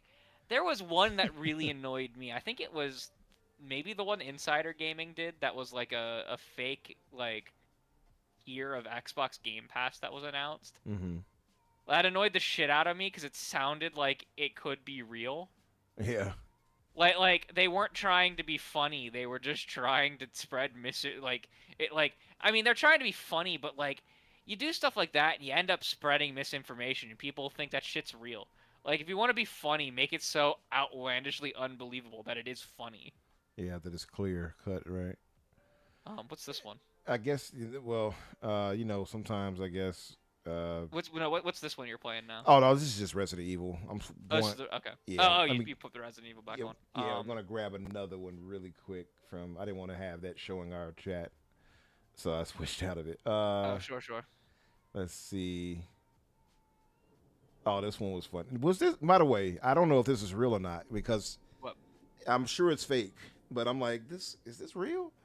Because Microsoft makes some boneheaded things, and Insider Gaming shared it with the Xbox Game Pass Flex. No, that's fake. Okay, I just want to make sure. At that one. That's why I hate April Fools. Because, it's a joke, but like, you're a news organization, and that story's not fake enough to be like, not unbelievable. Yeah, that's the thing. Context, Insider Gaming put out an article saying that Microsoft was releasing a new tier of Game Pass where like ads replaced loading screens. Right. There it is on screen. Like, sounds real. Is fake. Yeah, Xbox announces Game Pass Flex replacing loading screens with ads. Like, when I say I hate April Fool's Day, this is why I hate April Fool's. Right? Because it's kind of funny, but like, when you have an actual site that's trying to be like an authority in news, and like, especially Insider Gaming, which is trying to be an authority in speculation, leaks, and rumors, you can't post shit like this. Okay, that's what gave it's annoying and bad. That's what gave it such like people. Yeah, that's what gave it such, I guess, like authority. Or at least maybe believe it could have been real because it was like, oh, right. Insider Gaming shared it. You're laughing, and Kit Kat lost 14 tons of product. You're laughing, and Kit Kat got 14 tons of product stolen from a shipment. Is that what that was about? I saw that popping up. I thought it was 12 million. I thought it was 12 tons. 12 tons, 14 tons. Yeah, it was 12 tons of Kit Kats were stolen off a truck in between Italy and Germany. Oh wow, they pulled off the heist, and that's okay. That's why I saw who was that? Oh, it was Crimson Desert Team. They put up a little red blurb to go with that, like we are not responsible for the Kit Kat or something. Yeah. Okay. That makes sense now. Okay, I was wondering about that. I'm like, why? Yeah. That's the, from the company that brought you "Water's Not a Human Right." Now we have had 12 tons of chocolate stolen. Oh, wow. Okay, and let me pull up maybe one more, and then Dots, you have to get out of here in about 10 minutes, right? Yeah, give or take. All right. Okay, we'll get to this last one pretty quick then. They had this one by Razer, which I thought was hilarious. And let me pull this up. Sorry about that. Sonic, the Sega had a funny one. They had shirts this year. Our friend bought one, and it's just the like the Sonic meme where it's like the hand-drawn, really bad hand-drawn Sonic. Yeah. Yeah, they were selling those. So Razer. So what is this? Oh, the look at that companion. Look at this thing. They had Meet Razer Ava Mini, the world's first AI companion for your AI companion, powered by Razer AI. It learns, evolves, and keeps your Razer Ava company when you can't, because even AI deserves attention. Let me turn the volume down. That was too loud. That's hilarious. A companion for your AI companion? Razer Ava. You have the little dog there, the girl jumping around next to him. She got pouty. I hate this. I mean, this is funny. Like, obviously, again, April Fool's joke, but I hate this. I hate everything about this. The AI is what's doing it for you, isn't it? The fact that we're making a joke about our AI needing AI. I hate it. Conceptually, it's really funny. It's really funny, but I hate it. I hate the concept of it. It's so crazy, though, because when I first saw it, I'm like, is this real? Because I've seen some stupid things out there. And I'm like, no, this can't be real. Like, no. The video is too dumb for it to be real, right? Like, it's too making fun of itself. They replaced Ava with the pet now. I saw that. That's funny. That is really funny. And I'll pull up one final one, and then we will move on. Let's see here. I just saw it, too. Where is it? Oh, this one I thought was pretty funny. This is minuscule compared, but I thought it was kind of funny. And that's Dragon Ball, the Scouter. Wait, was this actually a... Oh, it was an April Fool's thing. Okay. At first, I was like, "Is this real?" I was like, "Buy this, though." See, yeah, because this seems like something that could be made. It seems like a replica piece. Exactly. Like, why would they not sell Scouter? It says pre-orders available. One's out there. Like, to their credit, they put April Fools with the hashtag. Yeah. So they, to their credit, they like, all right, let's make sure they don't jump the gun. But this is funny. Scouter Pro Max, the next generation is wearable devices. It's over 2,300. The best April Fool's thing a gaming company has ever done, in my opinion, I know what you're going to say. Was when Sega released the Who Murdered Sonic the Hedgehog interactive story video game on Steam. Wait, is that considered an April Fool's? Yes. I own that. Yeah. It was free. You can still claim it to this day, but they released it on April Fools as a joke. They just tweeted Sonic the Hedgehog is dead, waited an hour, and then dropped that on Steam. To this day, that is my favorite thing a gaming company has ever done on April Fools. I had no idea. I thought that was a legit thing, like whatever. I played a bit of it. I didn't finish it. It was a game made by like 4 people in their marketing team. as a fun project that turned into a whole thing that they released, and it's totally free. But like it is officially an official game released by Sega, The Murder of Sonic the Hedgehog. Wow. And it's the funniest That's because the crazy. clip of Sonic lying dead on the ground is one of my favorite reaction images. I had no, I cannot, I can't even believe it. I'm like, what? I thought that was legit all this time. I mean, it is like it is a real game. You can play it. Yeah. It is a real murder mystery game. But it was an elaborate April Fool's joke. It's more of a visual novel. Yeah. It's not really like there's not really a skill. It's just a lot of dialogue. Right. It's like it's kind of like the Life is Strange games, except without the time rewinding thing, like the superpowers. So I do want to share this really quick because Assassin sent it. We were on the topic about about some of our Japanese brothers and sisters jumping on there now. This was some of the chats he had seen from people. Now, I don't know why this guy said that we should give nuclear weapons to Japan. And he said it arrived twice, but the shipping method is way too American. Next time, pack it carefully, all right? Oh, goodness. Oh, my God. Yeah. I do really appreciate, like, again, this is one of the examples, like, the AI auto-translation on Twitter is a really good feature of AI, as it is solving an actual problem of direct communication between two individuals. Right. Right? Where word choice doesn't... Sometimes it'll matter, but doesn't always matter, and you can tweak that pretty easily so that it picks synonyms better when it's translating. Great example. Like, truly, this is truly a great example of AI. Oh, yeah. Hilarious that it's shit like this. Yeah. This guy says, don't tell the Japanese about American burger wars. He said, I want to know. And somebody said, how much time do you have? Yeah, like truly, this is a remarkable use of AI. Oh yeah, for sure. Truly, this is one like I'm pro AI where I see AI actually adding benefit, and boy, this has added a ton of benefit to me. I have met and talked to some cool people already on Twitter because of the auto translation. That's dope, and man. it's seamless. Like, you know what? Like, it just works. Yeah, it just works. Todd Howard, it just works. It just works. We got the Todd Howard of AI. So yeah, let's move. I guess we can move to the. Oh no, there was one more. Oh, what do you want to cover? Where was it? This one was the one you shared to me. The Emperor. Oh, Protects. yeah. Yeah. I forgot about that one. Let me see if I can pull it up really quickly. Let me grab that out of here. Oh, the one that Dot shared, or the one that yeah, the one Dot shared to you. Okay. That and then you the chain reaction of sharing. Right, the chain reaction of sharing. There we go. Let me see. All right. See, here's the thing. I'd go to see this. I would too. I know you would. You'd take me. You would drive.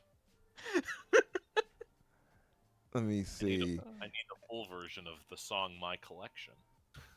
You know my buddy Morty would go with you too. You know, he's a major Warhammer fan. He often wants me to talk about it on the show more. Let me pull it up. I guarantee when Space Marine 3 comes out, Dots and I will be here to talk about it day one. I'll say because right now the only big news in the Warhammer scheme is that they announced 11th edition. Did we get a Primarch brought back from the dead yet? Not yet. 11th? We have art of one that has not had art of them done in modern setting. So it's they got art of Perturabo, who is the demon Primarch of the Iron Warriors. Okay. We have official art of him now as a demon, which we've never had before. But we still don't know if he's going to be the next Primarch to like get a model or not. So here's the video for this one. Can you all hear it at all? I don't want to turn it too loud. I have the whatchamacallit muted. Yeah, this was really funny. To be fair, Dots, when you sent this to me, I thought this was just a stupid fan project. I didn't realize that this was an April Fool's thing. Yeah. I did not. Again, I try to tune April Fools out as much as possible because too much of it. Now, this year was not bad. This year, there was not a ton of people trying to fake news. Almost everything this year was funny stuff. So my brain did not comprehend that this was a. Suffer not this was the tied to April alien to live. I thought this was just a stupid video. I thought this was just a stupid internet From video. what I understand, a lot of the costumes actually are fan costumes. Yeah, no, from that cons. makes sense. That's why I thought it was a fan thing. But yeah, no, they because I know the guy who dressed up as Trazen was in a Your neck runs. Yeah, Trazen is by far my favorite. My favorite character now. After I have caught up on Infinite and the Divine as well.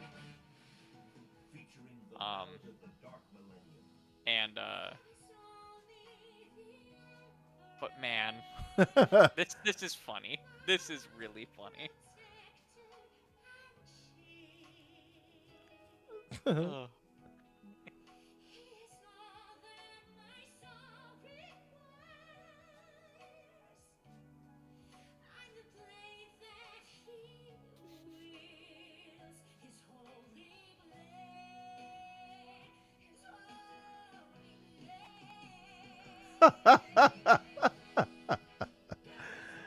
They really out here singing. That's funny. I would go to see Warhammer the musical. I love musicals. I really do love musicals.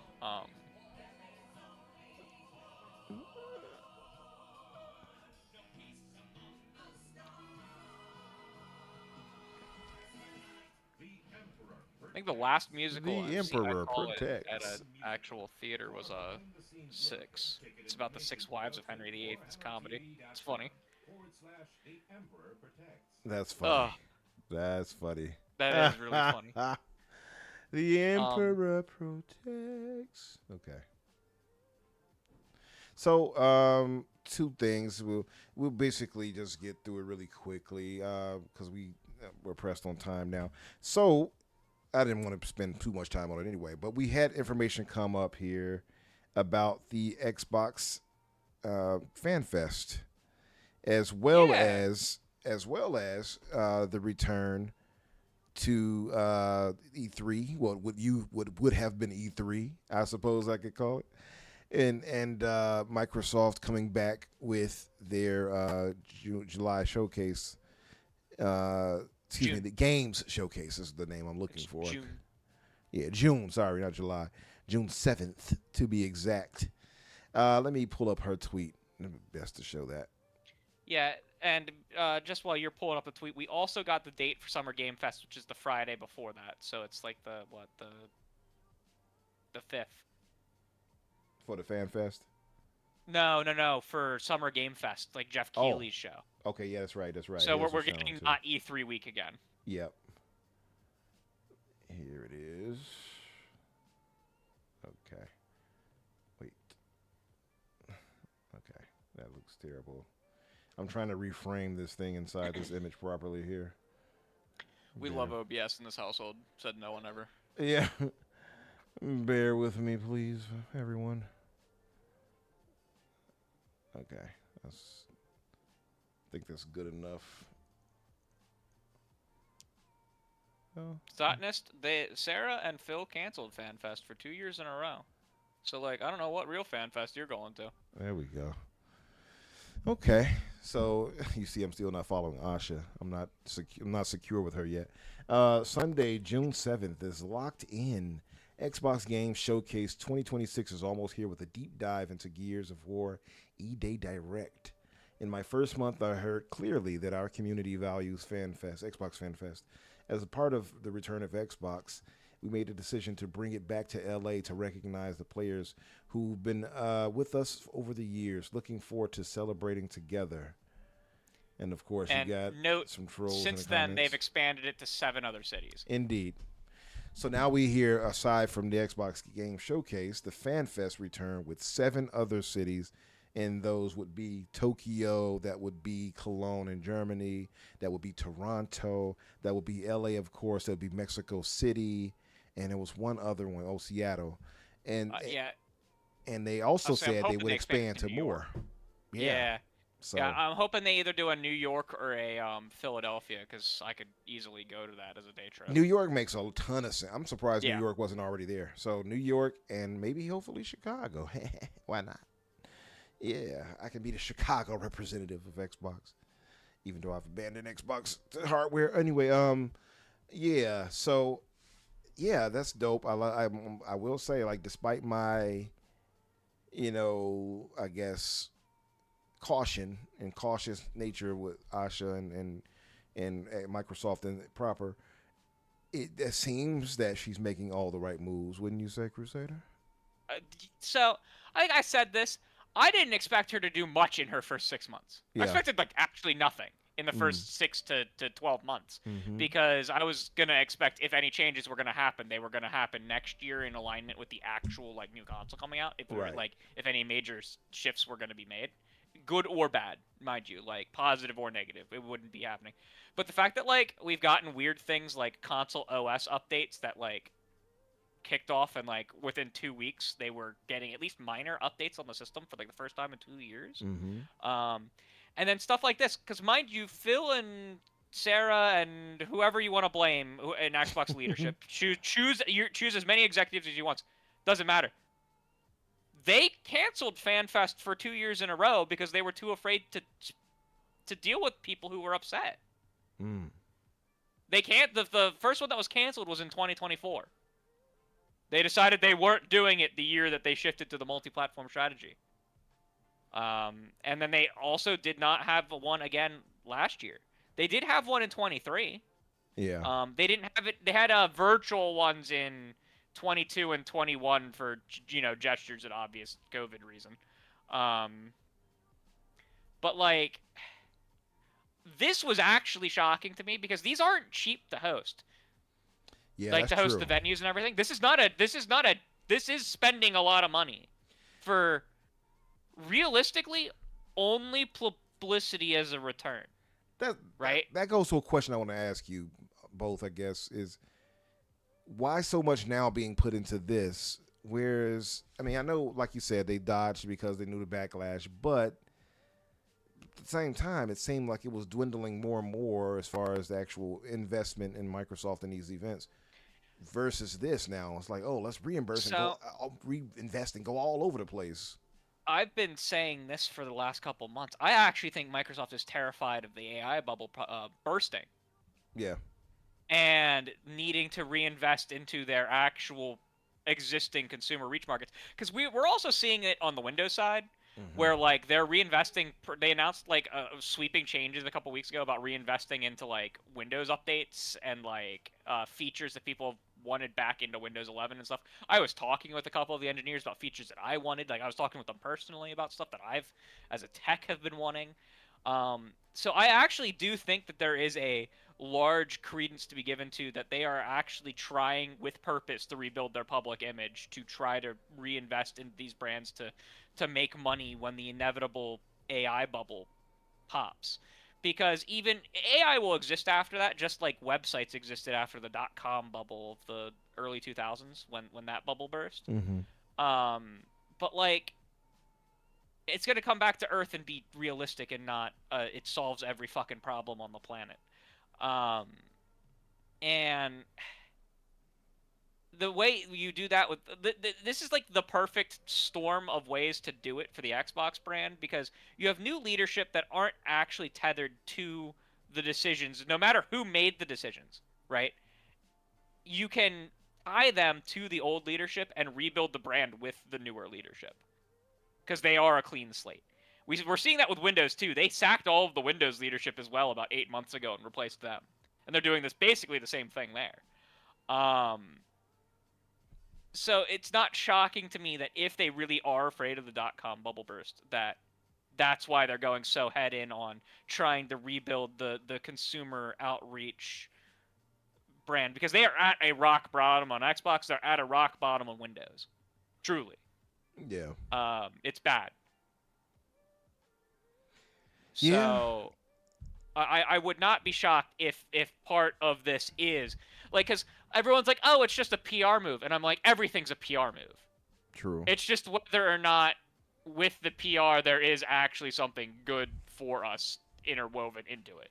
Or is it just PR, right? That's the big thing. Like, is this all just hot air? Or is it hot air and there's a fire underneath that's actually keeping us warm? Yeah. Is it something that's Right? actually beneficial and helps us? Yeah. Yeah. And I haven't seen anything to make me believe yet that there will be lasting changes, but I have seen good changes. So. Yeah, I would agree. I've seen, I mean, the way they're moving, it gives me pause because I'm thinking like, she's here to usher in the end of hardware. I'm not sure, but then I see this and I'm like, okay, maybe I was just wrong. Gears of War being the showcase game and not it being Call of Duty this year is fantastic. I swear to Christ, if they end this showcase with Call of Duty as the one last thing again, I'm going to get on a plane. Yeah, I wouldn't want Call of Duty. To me just doesn't make sense to be that, there's one more thing, here's the showcase for that. I just don't want to see them in that. We know what to expect with Call of Duty. If their one last thing is Call of Duty and it's them announcing every Call of Duty game is finally fucking coming to Game Pass, fine, that's the greatest one last thing that you can give me. Right. That's actually pretty fantastic. That would make right? sense, yeah. But come on now. I do love that the branding for this has been basically the same for 3 years now. As well. They've really gotten this showcase down. I guarantee this is going to be a banger of an event. Oh, I can imagine, man. Banger of an event. I'm hearing all types of rumors already, by the way. Assassin said, what if it's the opener? If it's the opener, that's fine. I just don't want Gears, Call of Duty to be the closer.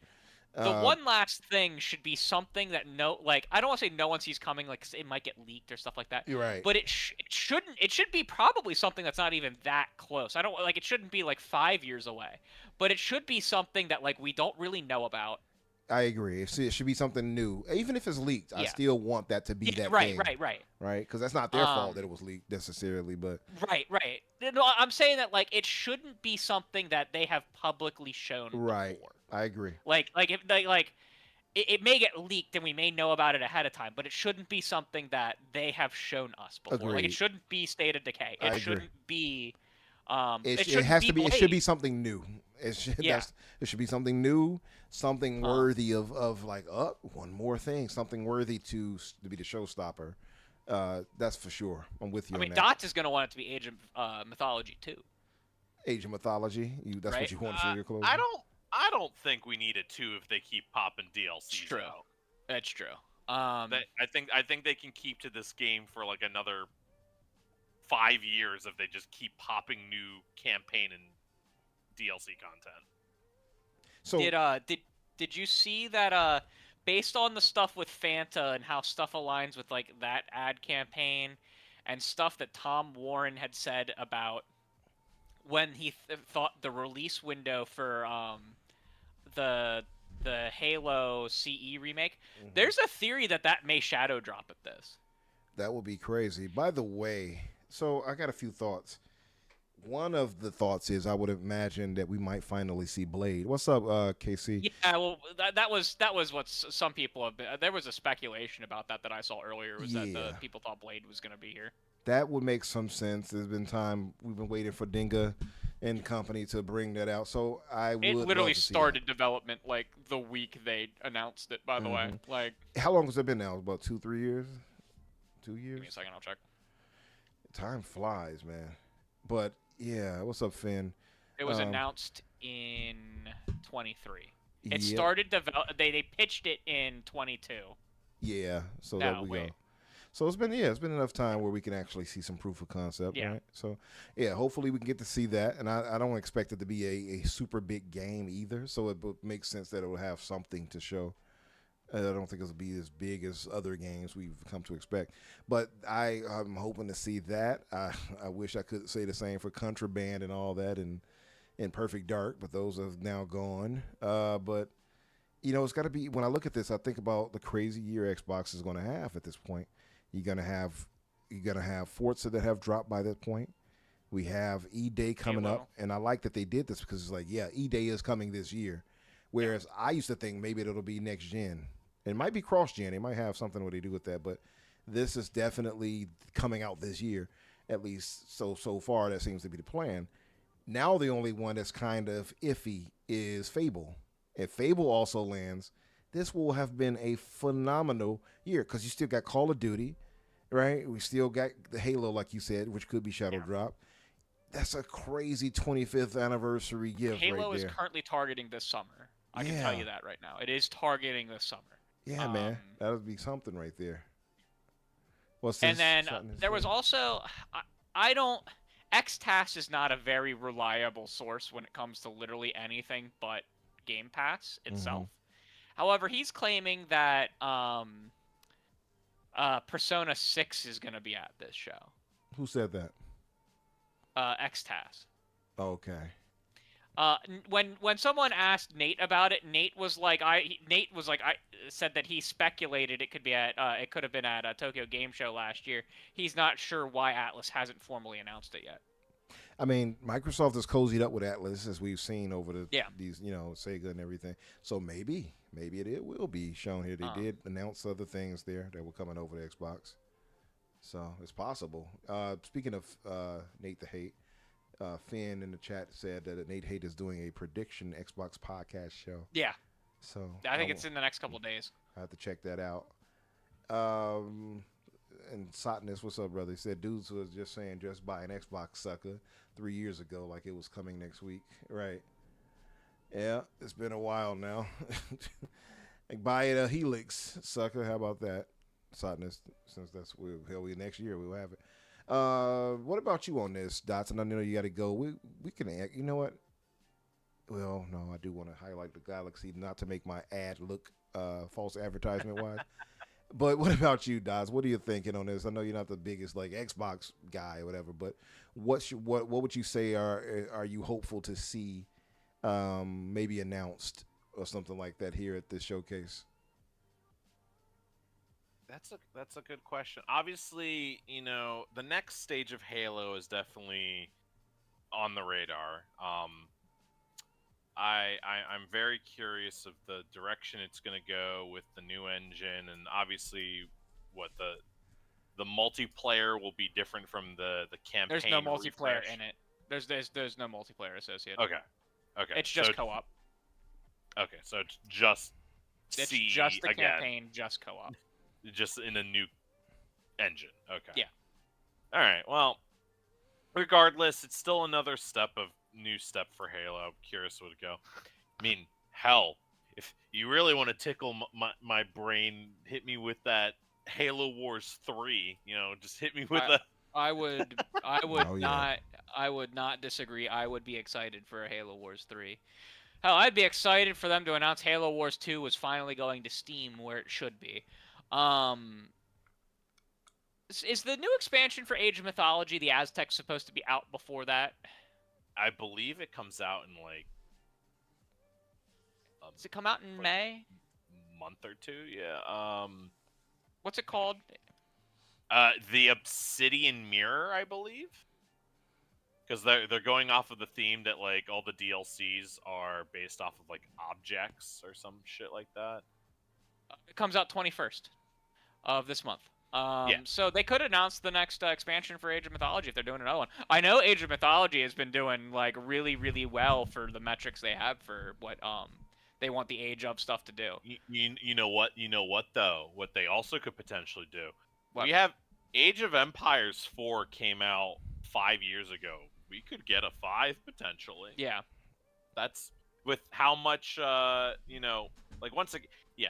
RTS is super, niche. It's never gonna grab massive new user bases, but it's still even if it's niche, it still has enough love behind it that if an Age 5 came out, there's a good chance, especially with how much love they've been giving 2 and 4 and Mythology. The metrics are great across the board there. A 5 is not unreasonable. A 5 is more realistic than a Mythology 2. Because they have now shown. Oh, But then that's the same point. It's like, oh, could they just keep doing DLCs for 4 and 2? Hell, they've been doing DLCs and new content for 2 since it hit Xbox. Like, that game's... God, when did that game originally come out? Which like, one? That... 2? Yeah, like, Definitive Edition? Well, yeah, but I'm just saying in general, like, the original. Early 2000s, right? Age of Empires 2, 1999. I was 3 years old. So it is a game that they gave a nice, shiny, update to a 1999 game, and they've been making DLC for it, like, consistently. They ported all of the first game into it. Yeah, they ported the first game into it. They've been dropping new DLCs for an old game, a game that old, and keeping it relevant. Like, that is something that could continue to do, because obviously 2 is like one of the big things. Yeah. Honestly, like 2, I think 2 still gets more love than 4. I actually personally like 3, but I know 3 is one of the underdog ones. But then, like we've seen, Mythology, they're just getting new DLCs if there's a pantheon, they're covering it with this at this point. Who knows what comes after Aztecs?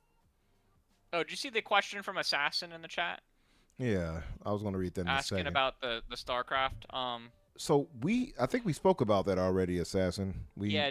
Do you think? I don't think we see it here though, and I say that not because I actually think that could be announced this year, but if that's going to get announced, that's going to get announced in September at BlizzCon. I don't see that getting announced here when Blizzard has its own big event. If Blizzard shows up at an event like this, it's going to be for an update on something that's already announced. I think kind of like how Doom always gets announced at QuakeCon. Anything Blizzard related is always going to get announced at BlizzCon, and then you'll get like a gameplay trailer for the launch year at an event like this. I think they would save something as big as the next thing for StarCraft for Blizzard's own show. I'll leave with one more just kind of random what if they drop a surprise brand new Cybertron game. If they yeah, that would be cool. That goes into the backwards compatibility stuff. We know for 100% fact there is something happening with the backwards compatibility program this year. The most likely it's a select amount of the games are going to be playable directly natively on PC with an official emulator through the store. But it would be really hype if we got BC stuff too. For we know Hasbro wants those games back. The Cybertron games. Well, I'll tell you what. If they announce a brand new Cybertron game, I'll break into your house. Break into my house anyways. Exactly. So I have nothing to lose. There you go. Win-win.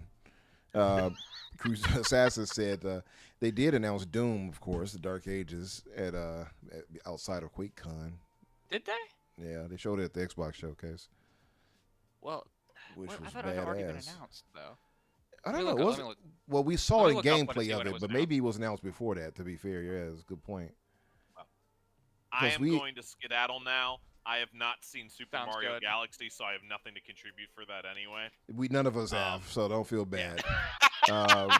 Oh, it was announced at their showcase. Yeah, see, that was very off for stuff like that because previously Doom 2016 or was it 2016, 2018? Yeah. Whatever. Doom, the first Doom of the reboot trilogy and Eternal were at QuakeCon. Okay. Well, listen. Dots has to go. We won't be much longer behind you either, but ourselves. Yeah. So, Dots, thank you for joining us, brother. I appreciate it. Thank you for having me. I'm always happy to hear the call. Yeah, we appreciate you, man. I reached out to Crusader saying Danny won't be able to make it. I was like, you think your buddy can make it? And he's like, I want it right now. And then I was like, we got to go last second. So I appreciate your flexibility and willingness to jump in with us, even though it was so dang late in the last second. I appreciate it. Sorry about that. It's fine. I usually don't even fall asleep until 10:45, even if I lay in bed at 10:15. It's fine. Oh man, you better than me. If I get too comfortable, I'm out of there. They started calling me Infinite Slumbra. So yeah, we do. yeah, we do. yeah, man. I get Oh, on this. I love that. I got this nice Danny bamboo and I'll hop pillow. in the chat, and we'll be sitting in the Discord thing, being like, wonder where Umbra is right now. Then we get a message from him 2 hours later saying, "Boys, I'm sorry." We had a nickel for every time we had a podcast member who fell asleep during podcast. Oh, I heard about this. Good old Timmy. Yeah. Good old Timmy. Timmy, living a lie. Alrighty.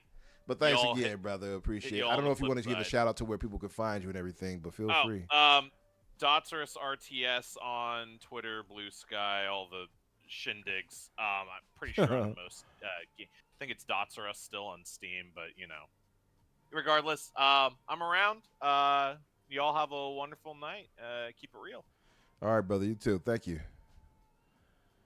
Yeah. So we won't be too long either, family. So, I mean, what's you guys' thoughts in the chats about the showcase? What are you looking forward to or hoping that's shown off? Type it in there. Let us know. I'm sorry. What were we going to say? I think everyone knows that that I will shit my pants if we get backwards compatibility stuff, like real backwards compatibility stuff, right? Yeah. Yeah. I wouldn't be surprised if we do hear some, like, it's a big anniversary year. Truly, 25 years. Yeah, I wouldn't be surprised. There is some hope, at least hopium, that maybe next gen will be showing off at least like a silhouette of the console or whatever, hybrid. Maybe they could do that. I would expect if it's dropping next year, it'll be at the VGAs, like they did that when they showed the Series X. Yeah. That makes a lot of sense. And I know people are like, don't give Jeff. It's not about Jeff. It's about the reach of that program, and it gets hundreds of millions of views. We just got to be more people real. Watch that than the Oscars. Exactly. we just got to be real with ourselves, Yeah. So I mean, if you want exposure and all that, and you want them to actually market this thing, that would be the way to go. Assassin said Gears E-Day and Fable are locks, but if we see Persona 4 Revival and/or Persona 6 in there, I will ascend. I'm gonna outright say this. Between the Xbox event, Jeff Keighley's event, I guarantee there'll be a Nintendo Direct in June, and I guarantee there will be a PlayStation event either in late May or like June. Between one of those, I guarantee you're gonna see Persona 4. Guarantee it. Yeah. Okay. Nice. Guarantee you'll see Persona 4 Revival. Yeah. It's Sotness said, "What if Jeff hosted FanFest?" I can tell you right now, Sotness, it would be a lot of annoyed people if he did. I know everybody that's going, and most of them do not like him. Listen, they're like half the people. I'm not even saying more than half those people are like the example of like the two dogs barking at each other between the fence. And open the fence and when the fence open up, then they all soft and yeah. Because they act the one way online, not the same way in person. Like. Yeah. Not every one of them is gonna go up and take a picture smiling with Jeff at the fucking thing. You know what? That's a good point. I can kind of, if he's willing, I'm sure they would be. But I've heard people like, "Oh, I can't stand to be stuck up," and he doesn't say anything. You say something to him, he walks away from you. I don't know. So it would be hilarious to see them like all buddied up with him. Assassin pointed out that Arcane Realm is really hyped for Blade. Yeah, I'm hyped for Blade too. I think that will show up there as well. Assassin Sotness said State of Decay 3 comes with it, gives me hope. Come with it, give me hope, brother. The one game that I really expect to take up I don't want to say a lot, because they do pretty good on pacing, but I think one of the ones that's going to have the biggest splash is that game from In Exile that's going to come out next year. The time, it's like it's very Bioshock-like.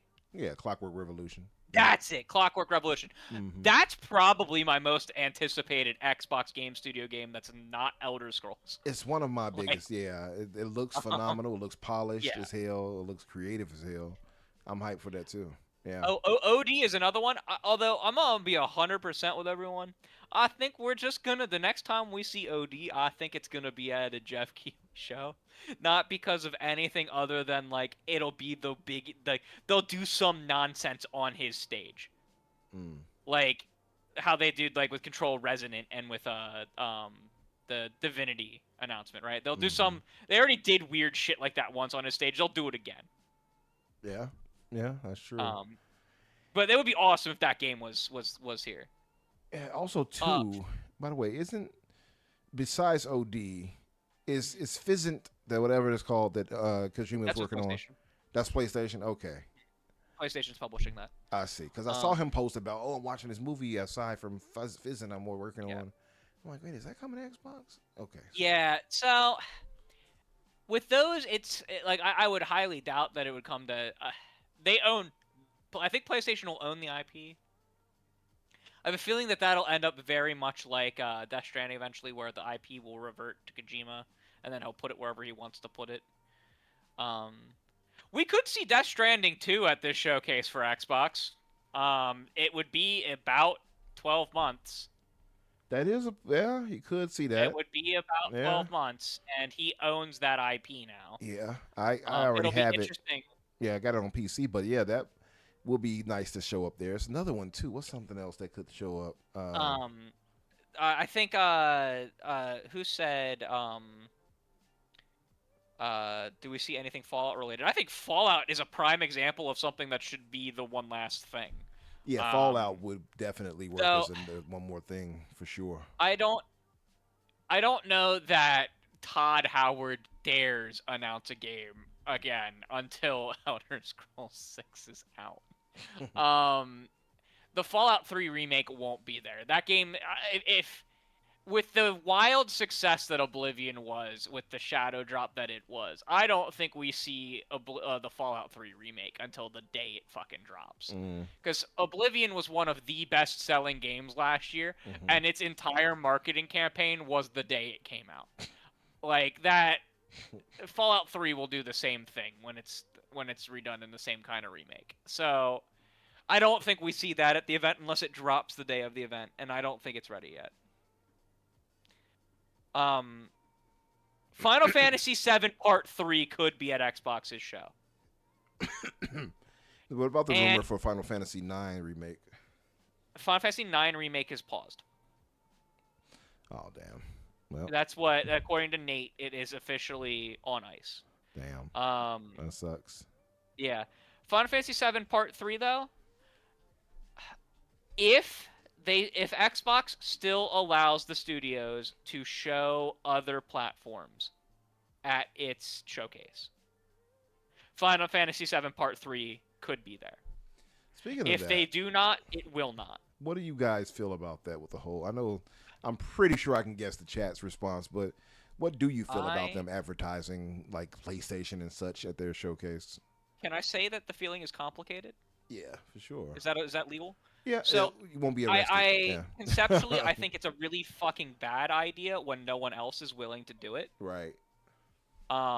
You should be. If no one else is willing to do the same thing, then you should only be marketing your storefront. Or storefronts that'll cooperate with you. So, like, at Steam Next Fest, I could see Gabe Newell saying, "Yeah, we'll show that it's coming to the Xbox store. We don't care. No one's actually gonna buy it there." I could see that that attitude. So, like, you know, then like it's fine. But like, if like Nintendo and PlayStation aren't going to do it, there's no fucking reason Xbox should do it. No, I agree. On the other hand, as a consumer, it is nice to just kind of know where the shit's coming. Yeah. Having transparency matters, but I agree. Like, if you are Xbox and the other guys are not doing it, it wouldn't behoove you to do it, especially at your own showcase. It's the third party thing, whatever, is kind of whatever, but I still wouldn't have shown it there. But especially at your major showcase, so you don't need to do that. And I know there's a business reality to this, but I feel like they can showcase, hey, obviously it's coming to Xbox because it's an Xbox show. They don't even have to show the logos like that. And it's already a foregone conclusion that it's going to PC, so they don't really have to show anything. And when it's PlayStation bound, maybe a year or two out, like I feel like it shouldn't be day and date for PlayStation as well. Then you can say, this is coming to PlayStation now. Do an Xbox blog or whatever, post about it. But definitely not in the main showcase. And you know, I will say this: if they are gonna do it at the show, that is the only way I see Final Fantasy VII Part 3 showing up here.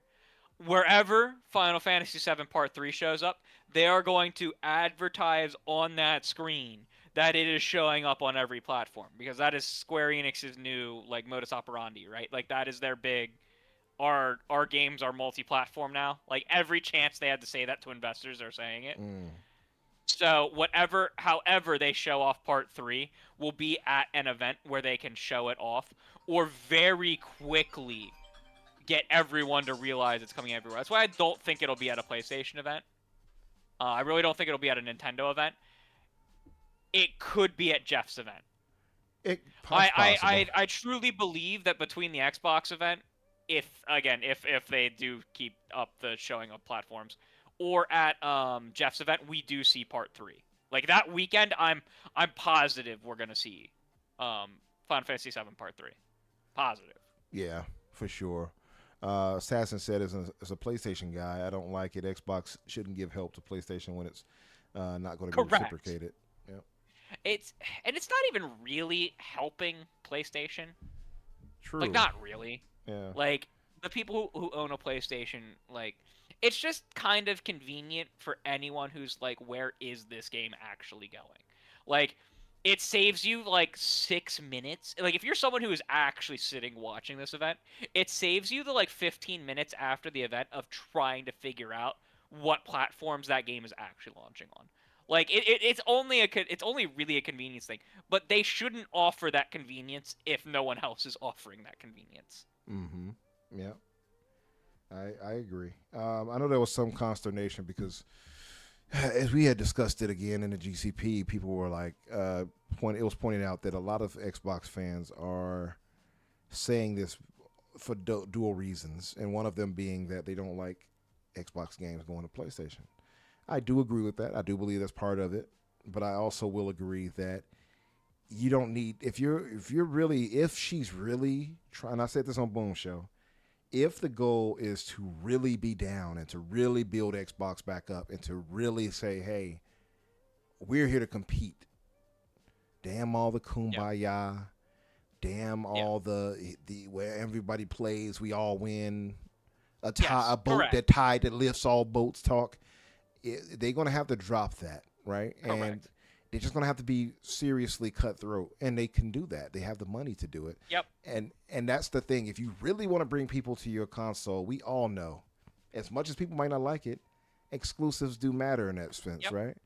So you're going to have to give people a reason to go to Helix, and it can't just be, well, we got all these ecosystem and you can play anywhere. You're going to have to give a bit more than that, and especially since we know it's going to cost an arm and a leg. You know, and I don't mind. There's a subset of a couple subset of their games that I don't mind if they go everywhere. I don't actually mind with Forza being everywhere, and some people will look at me like I'm crazy. Right. But like, they pay so much fucking licensing money to the music and for all of the goddamn cars in that game that I don't actually mind that they want to recoup the licensing costs on other platforms, especially since those games are so multiplayer heavy. Right. And like being like the more people you can race against, the better. Like, fine.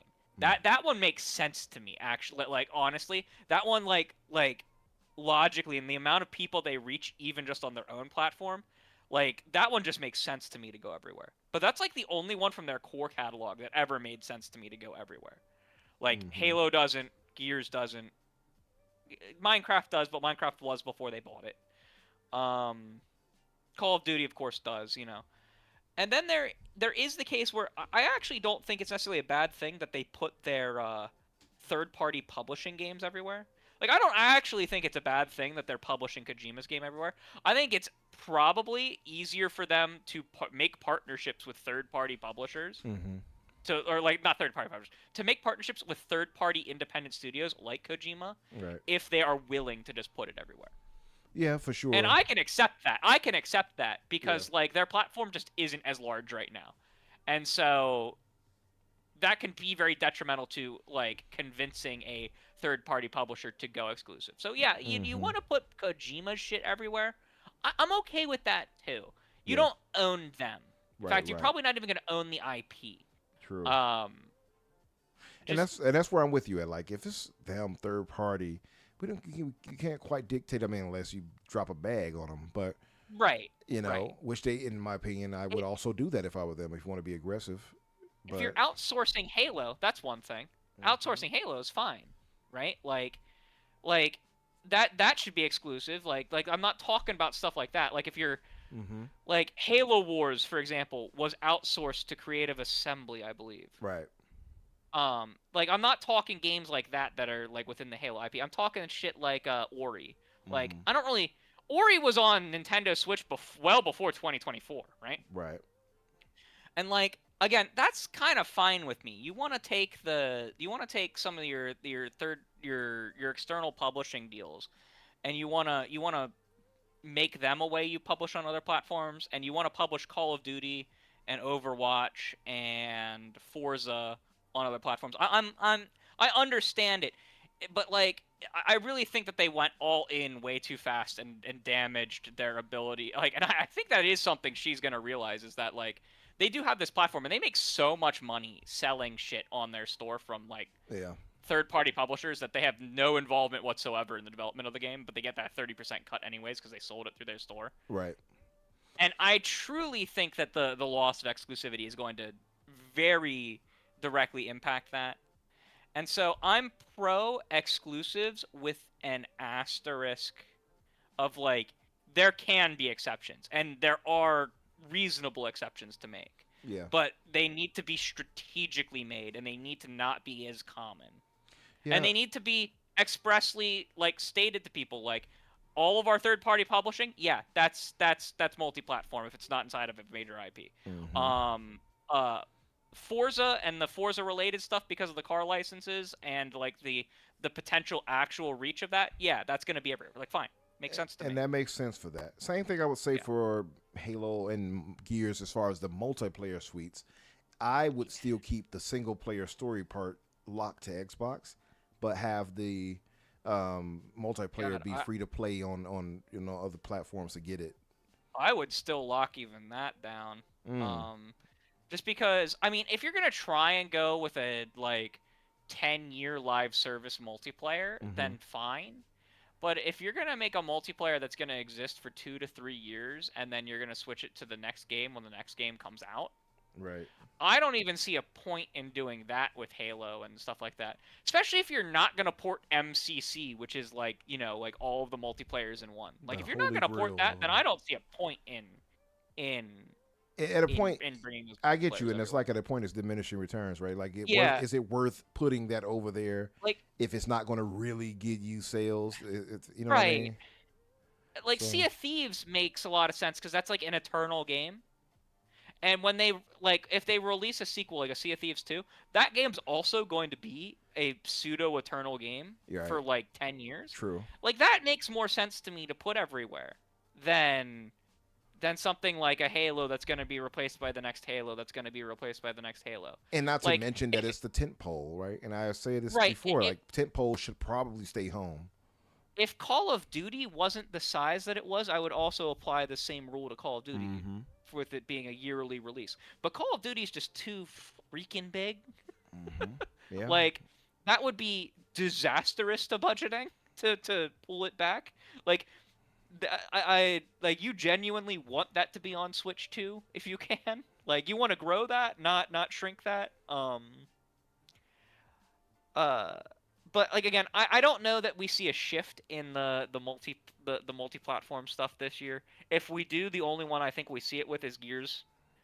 Because Gears is not officially announced for multiple platforms. So I think it'll be telling at the event if we see PlayStation related to Gears at all, Gears of War EA at all. I don't think it'll be telling of if PlayStation's there. I don't think it's totally telling of the future strategy of like when we get to next year. But if we don't see it, it is telling of the strategy. Does that make sense? Yeah, because makes sense. Yeah. I said that the shift in strategy for exclusivity may come with the next console.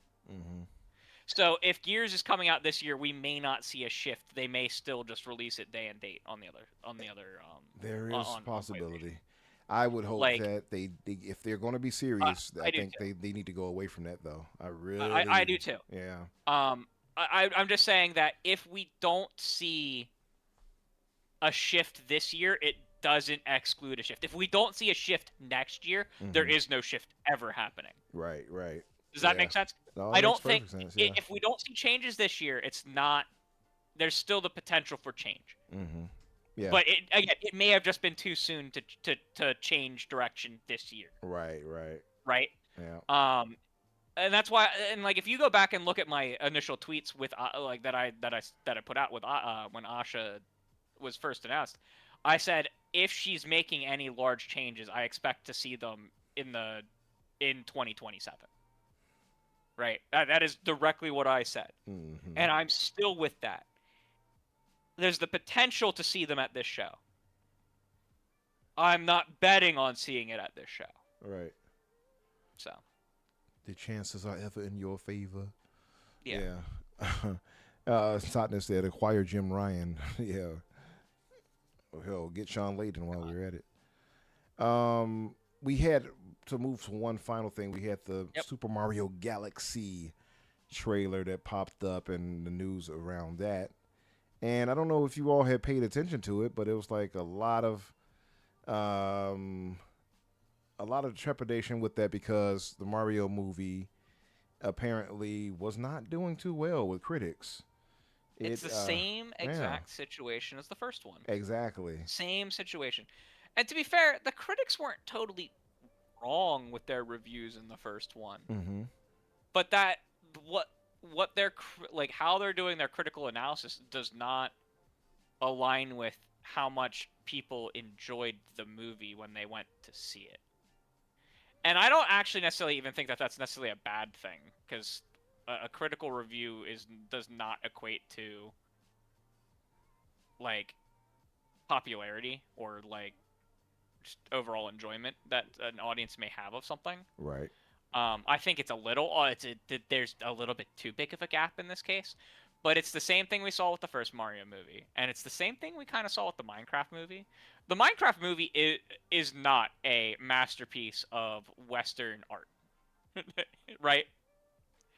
But it's a fun kids movie that kids really enjoyed, and I think that's more or less what you're seeing here, right? Yep. It's really not a masterpiece of like storytelling in the slightest, but it's fun. I am tempting fate here, but I'm sure Nintendo will get us either way. Brother, I would not tempt fate. You want to do something? Put the. Do we want to talk about the poster that they showed off last week, like a week before the maybe if I just show steals, maybe that'll save the day. Yeah, put up a still. But I'll just use that image there. Do we want to talk about that? Because like it is technically a spoiler, but it was also an official movie poster they released a week before the event. Do you know what I'm talking about? I am unsure. A certain character that they announced that was going to be in the movie that's not a Mario character. Oh wait. Oh yeah. Yeah, I know what you're talking about. Do we want to say that out loud? Because I don't know if that is spoiler. Like I don't know if it'll be like, too big of a spoiler. It was an official movie poster. Yeah, I mean, and it was announced. Do we want to talk about it? I think we could. I don't think it's that big of a deal to speak on them. I think people have had enough of a spoiler warning with us going back and forth for about 10 seconds. Star Fox. Yeah, is in the movie. I always go to the double dib. Yeah, that's cool. Yeah. That's really cool. I haven't seen the movie. I'm sure that they're hearing that Star Fox is in this and that Donkey Kong was in the last one. I'm assuming now that means that they are setting up a Smash universe. Yeah. They put on the game faces there in the image there. I need to see the first one. Have you seen the first one? I have seen the first one, and I actually did like it. But there goes to the divide that we keep seeing, right? Like, we see this even in video games where, like, the critical response is this, like with Crimson Desert. And to the, reviewer's point, they said they had a bit different build at the time, which, didn't allow for some things that we were actually benefiting from. Trillion patches since the first day. We've had a lot of patches, to be fair. But yeah, there is a stark difference. So, for instance, thanks to Screen Time on Twitter, it's so the first Mario movie, which was Super Mario Brothers movie, the critics out of 288 reviews was 59%. And for the fans, it was audience review 10,000 plus, it was 95%. Yeah. Again, mind you, that this is a common occurrence through, like, this isn't like some new thing. Mm-hmm.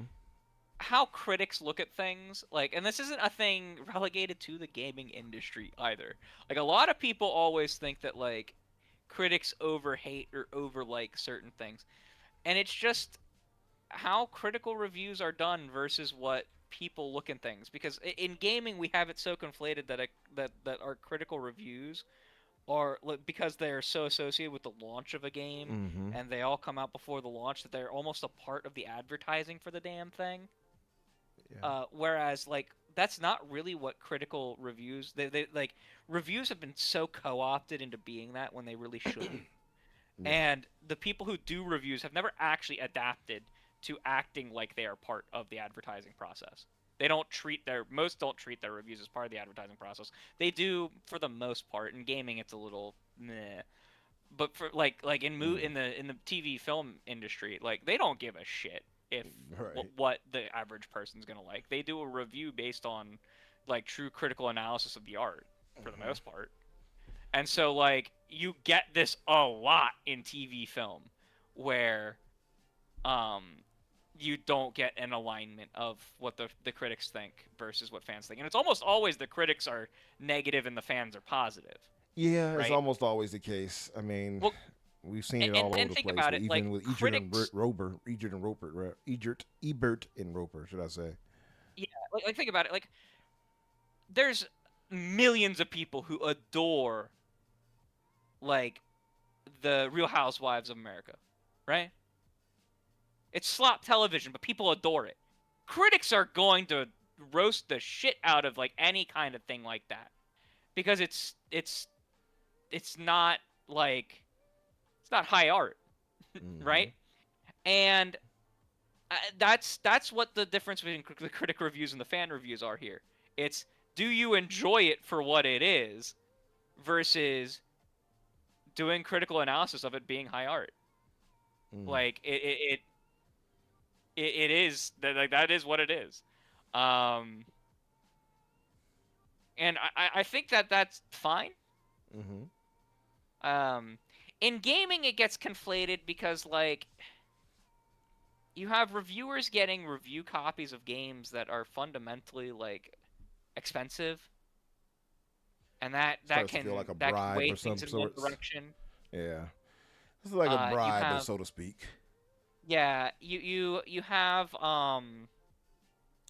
in the gaming industry, we have a lot bigger problem with, like, it's so intrinsically linked to like, how games are advertised, that it's not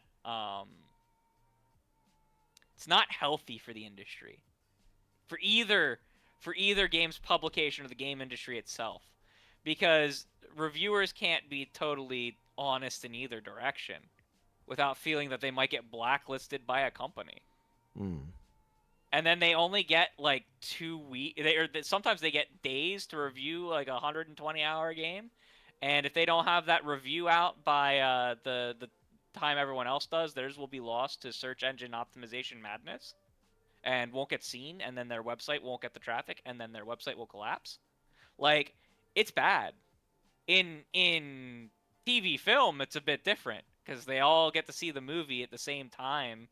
And the movie is 2 hours, and everyone experiences the same exact thing. Then they go write their review, and their review is out. And, like, we can't have that standardization in the games industry, because no games are the same length. And even playing a game, I can 100% a game in 20 hours, but Umbra might take 50 hours to 100% that same game. Yeah. We know this. We've talked about this on this show a lot, right? for certain. And so, like, that impacts how reviews are done, and it's a mess.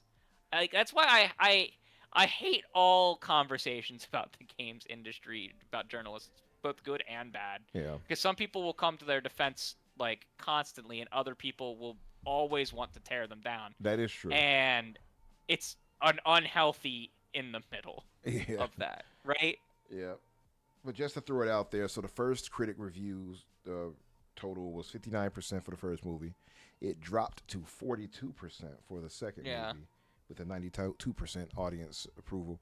I mean, so all those points you pointed out, for sure, I agree 100%. And I've heard from many people like John Campea and others, they're like, oh, the movie is just bad. It's not a good movie. But the audiences tend to love these things. And I say this when I look at like Minecraft, and objectively you could say, well, that's terrible. That's not a good movie. But it's so popular with kids, obviously, that it's going to sell like hotcakes. So even with Mario being bare bones story-wise, as we know Mario is, and when we play it, like, oh, just go rescue the princess. She's in another castle. But here, they got to do a little bit more. They got to be a little more complex. But the fans that are going to see this, the kids, that's not going to register to them. To them, they're seeing Yoshi. They're seeing Star Fox, like you said. They're seeing the Mario and Luigi. They're seeing the Princess Peach. And what's her name? I forgot the other girl princess. What's her name? Rosalina. Yeah, they got Rosalina. Like, that's all they're gonna see, and everything else is just noise.